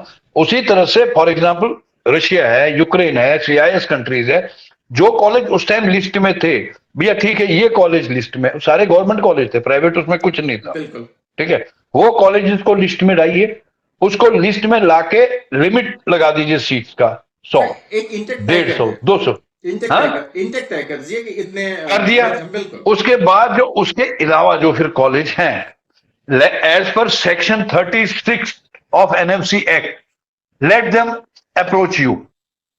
वो सेक्शन 36 है या 56 है, एक सेकंड वो भी देखता हूं मैं, कि एक उसके हिसाब से वो है सेक्शन, नहीं ये नहीं है। लिस्ट बना सकते हैं, लिस्ट निकाल सकते हैं, डिग्री रिकॉग्नाइज कर सकते हैं, इसकी बात section 36(1), page number 17 gazette of India NMC act में है ये। उसके हिसाब से बाकी जो उस लिस्ट के में नहीं थे, they can approach officially, approach NMC for recognition of their degree and qualification. फिर ये जरूरी नहीं है कि 2023 में सभी कॉलेजेस में घूम के आओ, कंट्री वाइज जाओ। पहले बगल में बांग्लादेश है, नेपाल है, फिर चाइना का तो पहले हो चुका, वहां जरूरत नहीं है। डिफरेंट कंट्रीज में जाके आओ, चेक द इंफ्रास्ट्रक्चर। कम से कम जो बच्चा जा रहा है उसको उसकी लाइफ और फ्यूचर सिक्योर होगा, उसको पता है इस कॉलेज में मैं जा रहा हूं तो मेरी लाइफ तो सेफ है। अब मुझे सिर्फ क्या करना है, पढ़ाई करनी है, पढ़ाई करके मुझे अच्छा डॉक्टर बनना है, मेरे को वहां से लाइसेंस लानी है, मैं सब करूंगा उस कंट्री में, सब करूंगा, लाइसेंस चाहिए जो चाहिए, मैं जी जान करके पढ़ाई करके अच्छा डॉक्टर बन के दिखाऊंगा। I will come back to India, I will appear for FMG और नेक्स्ट। मगर वो कब करेगा, जब उसको पक्का पता हो कि ये कॉलेज 100% एनएमसी कल को रिकॉग्नाइज करेगी। आज किसी को पता ही नहीं है कॉलेज कौन सा रिकॉग्नाइज होगा कौन सा नहीं होगा।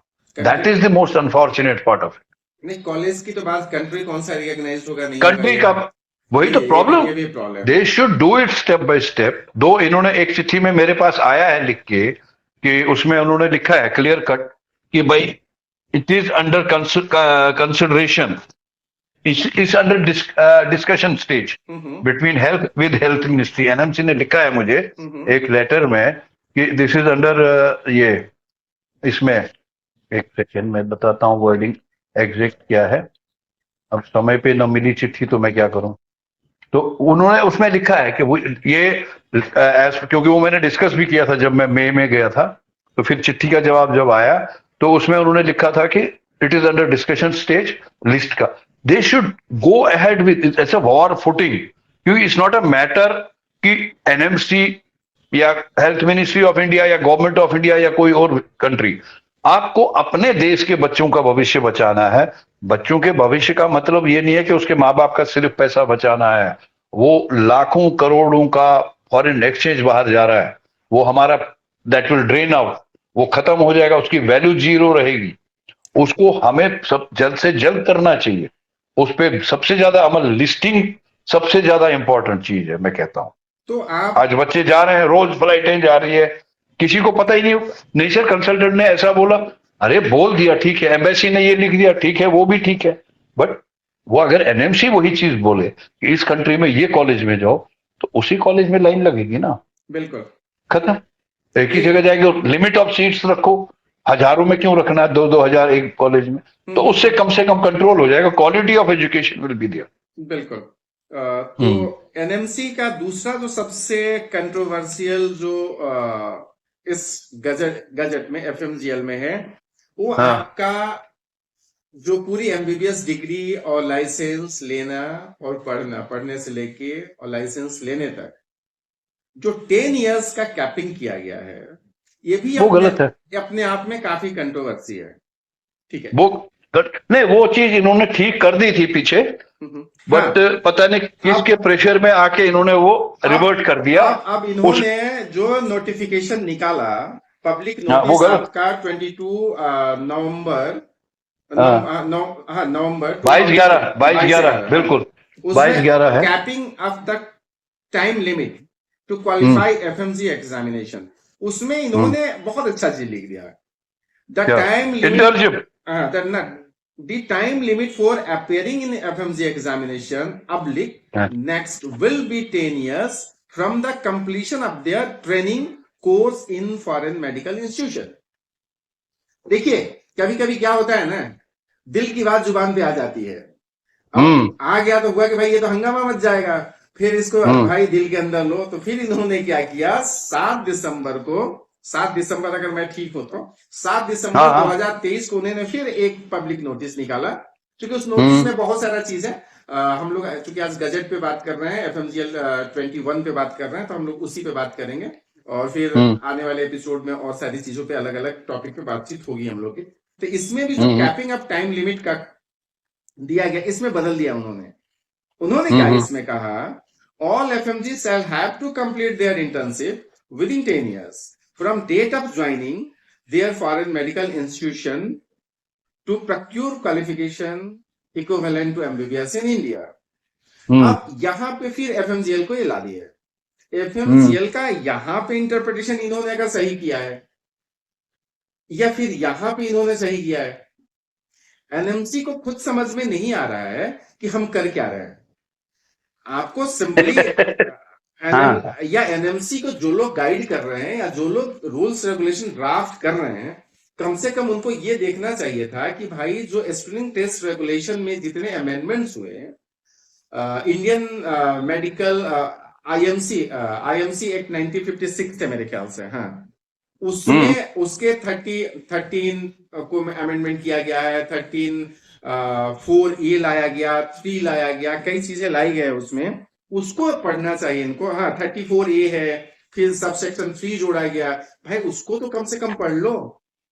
ये इसमें एक्चुअली देखिए, एक्चुअली क्या हुआ है, ये एफएमजीएल गैजेट में लिखा है the total duration of foreign medical graduation course shall be completed within 10 years from the date of joining the course. Yes. यानी कि 10 साल में आप डिग्री करोगे। फिर आया एनएमसी नेक्स्ट गैजेट रेगुलेशन, उसमें आया there is no restriction to the number of attempts to appear in NExT provided the candidate has passed both NExT one and NExT two within 10 years। 10 years, right. उसका मतलब पता क्या है, कह रहे हैं ये मैंने अभी विपुल अग्रवाल जी हैं सेक्रेटरी, उनके साथ ऑनलाइन वीडियो कॉन्फ्रेंस हुई थी पिछले थर्सडे को। उसमें उन्होंने माना कि ये गड़बड़ है। गड़बड़ क्या है, एफएमजीएल गैजेट में ये था, उसके बाद एफएक्यूज आए, फिर नेक्स्ट गैजेट आया, फिर बहुत सारे ये एफएक्यूज और पब्लिक नोटिस आई। तो मैंने उनसे एक ही सवाल पूछा, कैन एन एफएक्यू या public notice supersede the gadget? बोला नो। तो यानी कि जो ये पब्लिक नोटिस आ रही है इट इज इरेलीवेंट, आपको गैजेट के ऊपर ही फोकस करना है। तो एफएमजीएल गैजेट कह रहा है कि आप अब्रॉड में 10 साल में डिग्री करिए, और नेक्स्ट गैजेट कह रहा है कि यहां पे आप नेक्स्ट 10 साल में करिए। ये विरोधाभास है। एक्चुअली इन्होंने एफएमजी को बिना ध्यान में रखे नेक्स्ट का गैजेट तो बना दिया, बट वो पॉसिबिलिटी नहीं है। नेक्स्ट गैजेट कह रहा है 10 साल में आपको नेक्स्ट 2 करना है, यानी कि 9 साल में आपको इंटर्नशिप करना है, यानी कि 8 साल में आपने नेक्स्ट 1 देना है। अब्रॉड में तो 8 साल में बच्चा पढ़ाई कर रहा है, वो कब देगा नेक्स्ट 1 और कब देगा नेक्स्ट 2? बिल्कुल इसी चीज की रिप्रेजेंटेशन है ये, इसी चीज की। How can a student do it? मैंने इनको वही लिखा है कि भाई 6 साल कम से कम मेडिकल एजुकेशन है अब्रॉड में, 1 साल का इंटर्नशिप है जो ज्यादातर कंट्री में नहीं है, वहां पे 2 to 3 year ऑफ रेजिडेंसी है, यानी कि 9 साल का कोर्स हो गया।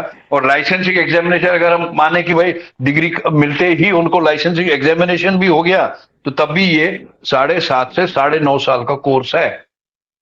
तो यानी कि नेक्स्ट 1 के लिए बच्चा 9वें या 11वें साल में आएगा, सीआरएमआई इंटर्नशिप के लिए 10वें या 12वें साल में आएगा। सीआरएमआई में आपने 7.5% का कैप रखा है, यानी कि सारे के सारे एफएमजी इंटर्नशिप कर नहीं सकते हैं। फिर आपने नेक्स्ट 2 का 11वें या 13वें साल में आएगा। नहीं, उसमें एक चीज और थोड़ा सा रिलीफ दे दिया है, जो नए इंस्टीट्यूशन बने हैं वो 100% दे सकते हैं जहां पे उनके बच्चे इंटर्नशिप में नहीं है। वो अलग चीज है, बट क्वेश्चन इज जो ये लॉ बना दिया उसको ऐसा बना, भाई नए कॉलेज ना खुल रहे हैं फिर क्या करोगे? दिल्ली में नहीं खुला, मेरा बच्चा कहां जाएगा? वो ओडिशा जाएगा क्या? या देखो, आपको इंटर्नशिप वहां करनी चाहिए जहां की आपको भाषा आती है। बिल्कुल। यूपी का बच्चा तमिलनाडु में नहीं कर सकता, तमिल का बच्चा यूपी में नहीं कर सकता। You have to do it in your native place, क्योंकि इंटर्नशिप सबसे इंपॉर्टेंट चीज है। It has to be done in the local language. ये कहेंगे भले ही एनएमसी कहेगी इंग्लिश मीडियम चाहिए, हो ही नहीं सकती है वर्ल्ड में। क्या एम्स का हर पेशेंट इंग्लिश बोलता है? बिल्कुल नहीं बोलता। मुझे दिखाएं कहां बोलता है? 99% वहां पे इंग्लिश नहीं बोलता, क्योंकि ऑल ओवर इंडिया से लोग आ रहे हैं और वो लोकल लैंग्वेज बोलते हैं। बिल्कुल। तो ये चीज जो नेक्स्ट वाला गैजेट जो है वो एज इट इज इंप्लीमेंट नहीं हो सकता। उस पे विपुल अग्रवाल जी ने माना कि हाँ ये इसमें ये थोड़ा सा इनजस्ट, थोड़ा सा नहीं, ये इनजस्टिस है, ये प्रैक्टिकली पॉसिबल नहीं है। आपको नहीं लगता है कि नेक्स्ट को फिर से पोस्टपोन किया गया था और उसको रोक दिया गया था? इस पे गैजेट को पोस्टपोन नहीं किया, एग्जामिनेशन को पोस्टपोन। गैजेट वही तो उन्होंने कहा, gazette is there as it is, but examination post हुआ। लेकिन गैजेट में जो लिखा है वो तो हमारे पे लागू है ना, अभी तक कि भाई आज नहीं तो लेकिन इम्प्लीमेंट नहीं हुआ है। अब मैं अगले मान लो 24 में इम्प्लीमेंट होता तो बच्चे तो खराब हो गए ना। बिल्कुल। अब इसमें मैं आपको 2 चीज याद दिला दूं। जब यहाँ के इंडियन मेडिकल एसोसिएशन के बहुत सारे चैप्टर, बहुत स्टेट के लोगों ने, अलग अलग स्टेट के जो चैप्टर्स हैं, जो इसका विरोध शुरू किया, इसके बारे में बातचीत करने, आवाज उठानी शुरू की, तो जो ऑनरेबल हेल्थ मिनिस्टर है इसमें उन्होंने बोला था, क्योंकि उनका सवाल था कि क्या आप डॉक्टर्स ही नहीं चाह रहे हैं, या डॉक्टर्स को आप इतने एग्जामिनेशन में बांध देना चाह रहे हैं कि वो डॉक्टर बन ही नहीं पाए? 2-3 सवाल थी उसमें कि क्या दुनिया में लाइसेंसिंग एग्जामिनेशन, लाइसेंस का एग्जाम एक अलग है और एक डिग्री का एग्जाम अलग है। आपने हम्म। क्या किया कि लाइसेंस और डिग्री दोनों को एक साथ मर्ज कर दिया। उन्होंने हाँ। पूछा कि दुनिया के कोई ऐसा कंट्री बताइए जहां पे लाइसेंस और क्वालिफाइंग एग्जामिनेशन दोनों एक साथ होता हो। कोई जवाब नहीं है। और दुनिया में तकरीबन हम लोगों ने काफी कंट्रीज में पूछा, ऐसा कहीं नहीं है। भाई क्वालिफाइंग एग्जामिनेशन तो ले लो, वो मेडिकल की उसकी डिग्री आ जाए, आप तब प्रैक्टिस उसको अलाउ करो, जब तक वो लाइसेंसिंग एग्जामिनेशन पास ना कर जाए। अगर वो नहीं करता है तो अलाउ मत करो। लेकिन यहां पे अगर वो पास नहीं कर रहा है, उसके पास तो एमबीबीएस की डिग्री भी आप नहीं देने दे रहे हो, वो चाहे आईएमजी के लिए हो चाहे एफएमजी के लिए हो, जो नेक्स्ट FMG बिल्कुल। दोनों के लिए वो एकदम इक्वली फिट बैठता है। यहाँ पे मगर यार यहाँ डिस्क्रिमिनेशन देखो, क्या हमारे साथ भेदभाव किया जा रहा है। इंडिया का बच्चा 4.5 साल में डिग्री करता है, फिर उसको 5.5 साल दिया जाता है कि आप नेक्स्ट 1 नेक्स्ट 2 और इंटर्नशिप करो। वो फॉरेन मेडिकल ग्रेजुएट कम से कम अगर निचोड़ के वो मतलब कहीं पे भी रुक ना जाए, एक झटका भी ना लगे, या अगर जिस दिन डिग्री हुई उसी दिन लाइसेंस भी मिला, 7.5 साल से पहले बच्चा यहां नहीं आ सकता। बिल्कुल मिनिमम 7.5 साढ़े साल सात साल साल यानी कि 8वें साल ही वो बच्चा नेक्स्ट देगा। अगर प्रॉपर वे में नेक्स्ट पास 1 कर रहा उसने है दिया, तब। नहीं सुनो ना, 7.5 साल वहां पिस के आया, 8वें साल यानी कि 7.5 और 9वें साल के बीच में आप नेक्स्ट 1 करोगे, 9वें साल में आप इंटर्नशिप करोगे, और 11वें साल में 10वें साल में आप नेक्स्ट 2 करोगे। मान लो वो परफेक्टली हर जगह पास होता है, कहीं नहीं रुकता है पूरे 10 साल में, वो 10 साल में उसको नेक्स्ट 2 भी क्वालिफाई किया। बट क्या ये उसकी मानसिक हालात क्या होगी? 10 साल से वो किताबों में घुसा हुआ, क्या वो डॉक्टर बना होगा या किताबी कीड़ा बन गया होगा? तो किताबी कीड़ा क्या बन वो जाएगा। हमारे वो क्या वो ह्यूमैनिटी को सर्विस दे पाएगा? बिल्कुल नहीं मुझे दे तो नहीं लगता। पाएगा। मुझे तो नहीं लगता। इसको इनको बहुत 10 बार और सोचना चाहिए। आपको या तो अगर एफएमजी फॉरेन मेडिकल एजुकेशन अगर आपको बंद करनी है, तो आप क्लियर कट एक नोटिफिकेशन इस तरह से निकालो कि एग्जैक्टली। विदेश कोई बच्चा ही ना जाए। आप बिल्कुल। इमिग्रेशन में जाने ही मत दो ना, एयरपोर्ट में भी इंस्ट्रक्शन दो, रोको उनको। हाँ। पॉइंट इज हम देश को बर्बाद कर रहे हैं आज की डेट में। मेरे हिसाब से 30,000 बच्चे फिलीपींस में हैं, ठीक है, और उससे ज्यादा यानी कि 40 से 45,000 बच्चा बाकी कंट्रीज में 2021 से आज तक गया है, ठीक है। राइट। मतलब यानी कि आपका और पुराना जो सेकंड थर्ड फोर्थ पुराने जो बच्चे हैं वो तो है ही है, वो काउंट खैर उन नहीं पे है। एफएमजीएल लागू नहीं है। 45,000 और 30,000, 70,000 बच्चा आपने उस पे तलवार के ऊपर लटका के रखा है। उसके अलावा अगले साल फिर जाएंगे। पता तो हमें चलेगा 28 में ना कि किस कंट्री के साथ क्या व्यवहार होगा। तो वो आप आज क्यों नहीं कर रहे हो? क्यों आप लाखों बच्चों की लाइफ बर्बाद कर रहे हो? उस चीज को आज एनएमसी क्यों नहीं बोल रही है कुछ? तो इसको ये मान लिया जाए एनएमसी इतने कंफ्यूजन में है, ये करना क्या है, करना क्या नहीं है, ये दोनों कस्म में है। और इस बिल्कुल। बीच में बच्चे फंस रहे हैं, बच्चे की कैरियर बर्बाद हो रही है, पेरेंट्स के पैसे जा रहे हैं। जबकि जिस तरह से लोगों ने लिखना शुरू किया, पूछना शुरू किया, एनएमसी के पास कोई जवाब नहीं है। और एनएमसी बिल्कुल। का जो एफएमजीएल जो ये रेगुलेशन है, जो गजट में हर बच्चे के हाथ में रहता है, अलग अलग ढंग से लोग इसका इंटरप्रिटेशन करते हैं। आपको बिल्कुल। इन चीजों को, जो आपका इंटर्नशिप है या लाइसेंस की बातें कही गई या कोर्स ड्यूरेशन की बात कही गई है, इसको आपको एक बार जरूर पढ़नी चाहिए उन सब रेगुलेशन और एक्ट के साथ जो इससे पहले एग्जिस्टिंग थी या अभी भी एग्जिस्टिंग है। और वो और चाहे कोर्स ड्यूरेशन हो चाहे कुछ हो, एनएमसी न मरने दे रही है न जीने दे रही है। इसमें जो लोअर मिडिल क्लास या मिडिल क्लास या जो होनहार बच्चे हैं पिस गया। वो पीस रहे हैं, वो परेशान हो रहे हैं। सबसे बड़ी दिक्कत है जो मासूम बच्चे होते हैं, जो +2 के बच्चे होते हैं, वो आते हैं कंसल्टेंट के ऊपर भरोसा करते हैं। कंसल्टेंट का ये जिम्मेवारी बनता है कि उन बच्चों को आपने क्या बताया, कितना सटीक बताया, आपके ऊपर भरोसा करके चले जाते हैं कि मेरे कंसल्टेंट ने मुझे बहुत अच्छा बताया। जब वो बच्चा कॉलेज पहुंचता है, 6 महीने के अंदर उसको पता चलता है कि मैं कहाँ पे फंसा हूं और किस स्थिति में हूं और मेरी हालत आगे जाके क्या होने वाली है, ये जब पता है तब तक वो इतना फंस चुका रहता है, इतना दलदल में चला गया रहता है, न वो निगल हाँ। पाता है न उगल पाता है। एनएमसी अरे को 2021 से आज तक 2 साल हो गए, आप कह रहे हो 6 महीने बाद उसको पता चलता है। आज भी 80% बच्चे जो एफएमजीएल में आते हैं वो मानने को तैयार नहीं है जो आप और मैं डेफिनेशन दे रहे हैं एफएमजीएल गैजेट की। अरे नहीं सर, उस कंसल्टेंट ने हमें बोला और अदरवाइज का मतलब you should be registrable, you should be eligible to register. Sir उस कंसल्टेंट की वेबसाइट पे ऐसा लिखा। नहीं अरे आपको एक, you have to be practical. देखिए आपको काफी कुछ नॉलेज है, ठीक है, मेरे को शायद उससे थोड़ी कम। प्रॉब्लम यह है, बच्चा 8वीं के बाद 9th में आया, 9th 10th 11th 12th, वो मेहनत कर रहा, डॉक्टर बनना है मुझे, वो पढ़ाई में लगा, वो एनएमसी की वेबसाइट खोल के नहीं बैठेगा। उसके माँ बाप अपने बिजनेस में, धंधे में पैसा कमा रहे, बच्चे को कल को पढ़ाना है भाई, तो वो उसमें लगे, वो घर चलाना है। वो एनएमसी की वेबसाइट पे, देखो मैं आज हूं यहाँ पे, मैं एनएमसी की वेबसाइट कभी कभी खोलता रहता हूं, देखता हूं कुछ आया तो नहीं, क्योंकि मैं इस चीज से एसोसिएटेड हूं। बिल्कुल। जो जो मेरा भाई है उसको पूछो एनएमसी की वेबसाइट पे गैजेट आया, वो बोलेगा मुझे क्या करना है। उसको क्योंकि नहीं पता। क्यों खोलेगा वो, क्यों खोलेगा वो, क्यों स्टूडेंट खोलेगा जो एमबीबीएस की तैयारी कर रहा है, नीट की तैयारी कर रहा है, वो बच्चा क्यों खोलेगा इस वेबसाइट को और देखेगा एनएमसी ने क्या कानून बनाया। उसको क्या इस चीज से लेना देना, उसको नहीं पता है कि इट्स अनरेगुलेटेड सेक्टर, जिसको अब्रॉड एजुकेशन में। अब भाई मैंने इंडिया में किया, पापा देखो इतने तो नंबर कम आ गया, अब क्या करूं। पापा बोलते ठीक है अब्रॉड जाएगा, हाँ पापा वो मनोज किनोज सब जा रहे हैं उस कंट्री में, ये जा रहा है उसमें, ठीक है बेटा तू भी जा। अब उनको क्या पता, पहले मुझे जाना पड़ेगा कानून देखने। वो एज एन इनोसेंट पेरेंट्स, मैं बार बार चिट्ठियों में एनएमसी, हेल्थ मिनिस्ट्री को, पीएमओ को यही लिखता हूं, these are innocent, they don't have the knowledge. इनको बेचारों को नहीं पता है, इनको ज्ञान नहीं है कि मुझे पहले अब्रॉड जाने के बाद, पहले इस कंसल्टेंट से जाने के पहले मुझे एनएमसी की वेबसाइट खोलनी पड़ेगी, और अगर वहां कुछ समझ नहीं आया तो मुझे घर बैठना चाहिए। अरे जब एनएमसी ने नहीं बताया तो वो कंसल्टेंट्स के हाथ बातों में तो आएगा ना, बिल्कुल। वो आएगा किसी भी बातों में। क्या कह रही है एनएमसी की वेबसाइट, वहां के कॉलेजों से पूरा डिटेल कलेक्ट करो, तो कॉलेज आपको सच बता देंगे भाई, they are also, they have vested interest, everyone has vested interest.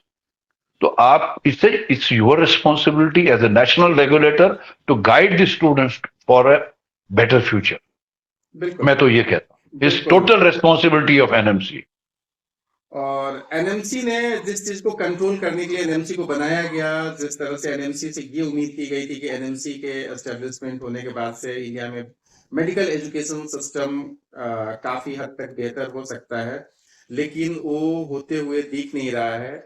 चाहे वो Indian sorry, medical education system हो, उसके साथ ही साथ एनएमसी ने जो फॉरेन मेडिकल ग्रेजुएट जो बच्चे भारत से बाहर के देशों में पढ़ने जाते हैं, जिनके पास पैसे की कमी होती है, जिनके पास सीट्स नहीं मिल पाते हैं, और उनका इंटरेस्ट रहता है, पेरेंट्स की काफी चाहत होती है कि उनका बच्चा या उनकी बच्ची डॉक्टर बने, उसमें बिल्कुल। पिछले 2 सालों से इस तरह से आपाधापी मची हुई है कि 18/11/2021 के बाद देखो ना कितना हो रहा है, एक पिछले गैजेट का दूसरे गैजेट से कोई मिलन ही नहीं और हो रहा। और जितने भी समस्याएं हैं, 3-4 पॉइंट को लेकर समस्याएं हैं, जो कि सारी की सारी चीजें स्टूडेंट रेगुलेशन से लिया गया है, या फिर आई जो इंडियन मेडिकल काउंसिल एक्ट था, उससे बहुत हम्म। सारी चीजों को लिया गया, लेकिन उसमें कुछ अपने आप से कुछ ऐसे शब्दों को घुसेड़ दिया गया है, और वो शब्द 2-3 शब्द हैं जिसका इंटरप्रिटेशन ना एनएमसी कर पा रही है, ना उसका इंटरप्रिटेशन, प्रॉपर इंटरप्रिटेशन की बात मैं कर रहा हूं। और ये जान के मुझे लग रहा है कि एनएमसी या हेल्थ मिनिस्ट्री इस चीज को क्लियर कट क्लियरिफिकेशन या एक्सप्लेनेशन नहीं देना चाह रही है, जिससे कि आप फॉरेन मेडिकल एजुकेशन को और प्रमोट करते जाएं, लेकिन इसके उलट हो रहा है। अगर आप इसको क्लेरिफाई कर देते, एक लिस्टिंग के तौर पे ला देते, तो आज जो बच्चे अंधेरे में जा रहे हैं और हजारों हजार बच्चे जो फंसने के कगार पे हो सकते हैं, वो हो सकता था उससे आप बच जाए। तो बहुत सारी ऐसी चीजें हैं। और दोस्तों आपको एक चीज बता दूं, कोई भी लॉ, कोई भी एक्ट, कोई भी रेगुलेशन परमानेंट नहीं होता है, समय समय उसमें बदलाव होते आया है। और खास करके आप 2 बदलाव को तो अभी रिसेंटली 2 नवंबर 22 और 7 दिसंबर के जो पब्लिक नोटिस है उसमें देख चुके हैं। तीन है 22, 7 और 11। 11 उसमें हाँ। आपने यूक्रेन के जो ट्रांसफर होने वाले बच्चों के बीच में जो वो शंकाएं थी, जो प्रॉब्लम्स था कि मेरे ट्रांसफर वैलिड होंगे या नहीं होंगे, एनएमसी ने उसमें भी बदलाव किया है। और ये बदलाव आपको 2016 का जो अमेंडमेंट था स्क्रीनिंग टेस्ट रेगुलेशन से, डेफिनेटली वहां से भी कुछ ना कुछ एनएमसी को फायदा मिला होगा, और उसमें जो हम्म। कई कोर्ट डिसीजंस थे उसको उससे भी एनएमसी को मिला होगा, तब जाके एनएमसी ने इसको भी अलाउ किया। नहीं तो 2 साल से एनएमसी इस पे भी चुप्पी साध के बैठी हुई थी।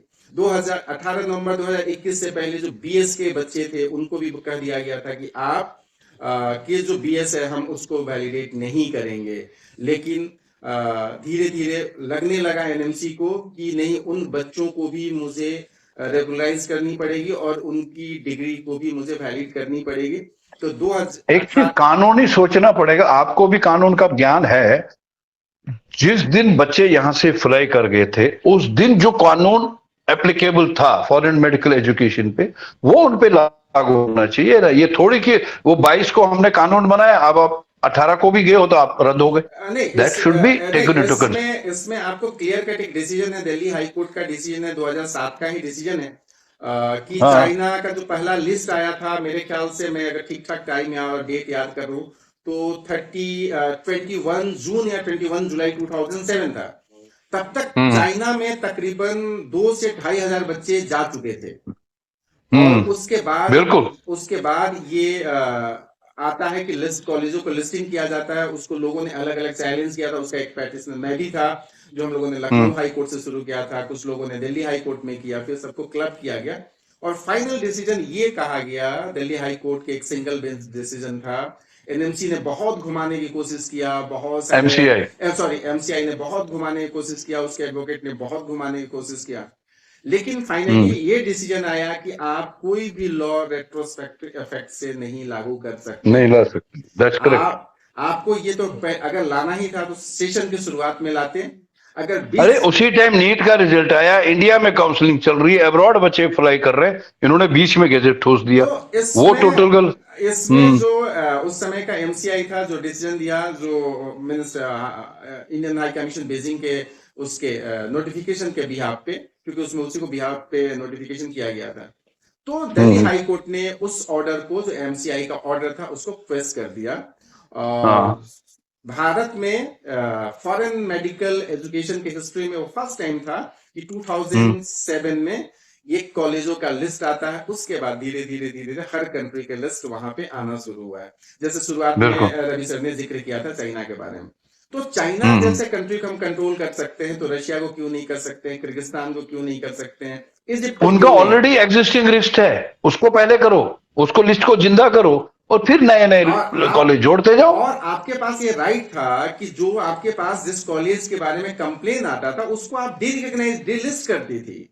तो ये तो आपके हाथ में बहुत इतनी साधारण सी छोटी सी बात थी, जहां पे आप ये तय कर सकते हैं कि भाई मुझे किस कॉलेज को रिकॉग्नाइज रखना है, जहां पे आपको ज्यादा कंप्लेन मिल रहा है, आपके हाई कमीशन के थ्रू या स्टूडेंट के थ्रू या पेरेंट्स के थ्रू, आप उन कॉलेजों से आप एक्सप्लेनेशन पूछिए, अगर सेटिस्फैक्टरी जवाब नहीं है उसको डिलिस्ट कीजिए। इतनी सीधी सी चीजों को एनएमसी ने इतना कॉम्प्लिकेटेड कर दिया जिसका कोई हल अभी तक नहीं हुआ। जिस इंस्टीट्यूशन आपने कानून बनाया, एम्बेसी के पास इंफॉर्मेशन नहीं है, आप जवाब नहीं दे रहे हैं, बच्चे जा रहे हैं, क्या कर, बाद में जब जाने के बाद पता चलता है, क्योंकि जाने तक उनको कुछ नहीं पता कि मुझे कुछ पता करना चाहिए था गवर्नमेंट से भी। उनको पता है बच्चे हर साल जा रहे हैं, मैं भी जा रहा हूं, बट जाने के बाद जब पता चलता कि ये प्रॉब्लम थी, फिर वो बच्चा परेशान, उसके पेरेंट परेशान। एजुकेशन आनी चाहिए एनएमसी से ही, जो कानून बनाता है उनको ही बच्चों का भविष्य बचाना चाहिए। और इसमें आखिरी में, इस एपिसोड के आखिरी में मैं यही चीज बोलना चाहूंगा कि देखिए, पहले ही बोला कि कोई चीज परमानेंट नहीं होता है।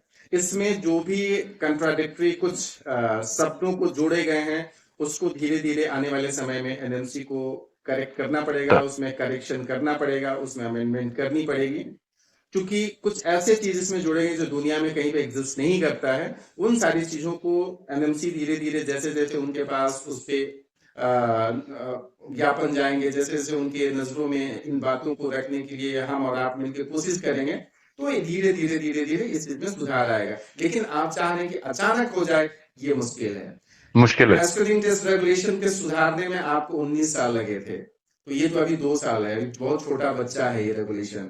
लेकिन जरूर बिल्कुल। उम्मीद है। और खास करके रवि सर जैसे लोग, मैं वही बोला कि अब तो मैं इनको एक्टिविस्ट ही कहूंगा। जिस तरह से इन्होंने लड़ाई लड़ी है बच्चों के लिए, खास करके यूक्रेन के बच्चों के लिए, खास करके जो एफएमजीएल गजट है उसके जो ये 2-3 जो 10 ईयर्स जो कैपिंग टाइम है, या जो परमानेंट रजिस्ट्रेशन की बात कही गई है, ये काबिले तारीफ है। इनको मैं देखता हूँ और इनके जितने भी ब्लॉग्स या ट्विटर, अब तो एक्स हो गया है, इनके पास देखिए रोज पीएमओ को टैग कर रहे हैं, रोज मिनिस्ट्री ऑफ हेल्थ को कर रहे हैं, रोज एक्सटर्नल अफेयर्स को कर रहे हैं, आपके जितने भी ऑफिसर्स एनएमसी में है कर रहे हैं, इसका असर होता है। अब इस चीज को भी कोई अपना फायदा के लिए बना ले, कुछ दूसरा लोग बोले कि मेरा ही कंट्रीब्यूशन से हुआ है, इसको मानने में थोड़ी सी मुझे कोई मतलब नहीं, कोई दिक्कत नहीं। लेकिन सवाल है कि कोई किया, खास करके आपने बहुत मेहनत किया, आपके पीछे भी बहुत सारे लोगों का सपोर्ट होगा, और उन सभी लोगों की बहुत बहुत शुक्रिया जो यहाँ तक एनएमसी को सोचने पे मजबूर कर दिया या कर रहा है कि हमारे बच्चे कैसे सेफ हो। तो अगले एपिसोड में हम लोग इसी एनएमसी के ही कई रूल्स और कई पब्लिक नोटिस हैं जिस पर हम लोग बात करेंगे। हम लोग बात करेंगे फिलीपींस के बीएस के बारे में, कि अगले एपिसोड में हम लोग बात करेंगे यूक्रेन के जो ट्रांसफर केसेस है उसमें क्या अभी भी प्रॉब्लम चल रही है, और किस तरीके से लोगों ने फिर उसको मिस इंटरप्रिटेशन करके बच्चों को कैसे फिर से फंसा रहा है। फर्स्ट ईयर में जो बच्चे वहां पे हैं उनका भविष्य क्या होगा। तो ये अलग अलग टॉपिक रहेगा। अगर आप चाहते हैं कि किसी भी आपके कंसर्न का किसी टॉपिक पे हम लोग लीगली या फिर कानूनन उस पर क्या राय हो सकती है उस पर हम लोग वीडियो बनाएं, और आप तक अपनी चीजों के माध्यम से कुछ भी अगर अवेयर करने में हम लोग सफल होते हैं, तो ये एपिसोड, ये होप कास्ट हम लोग के लिए काफी सफल रहेगा। तो आपसे उम्मीद रहेगी कि आप कमेंट बॉक्स में मुझे लिखें, बताएं कि आप किस चीज पे, क्या रूल्स रेगुलेशन या किस तरीके की बातें सुनना चाहते हैं।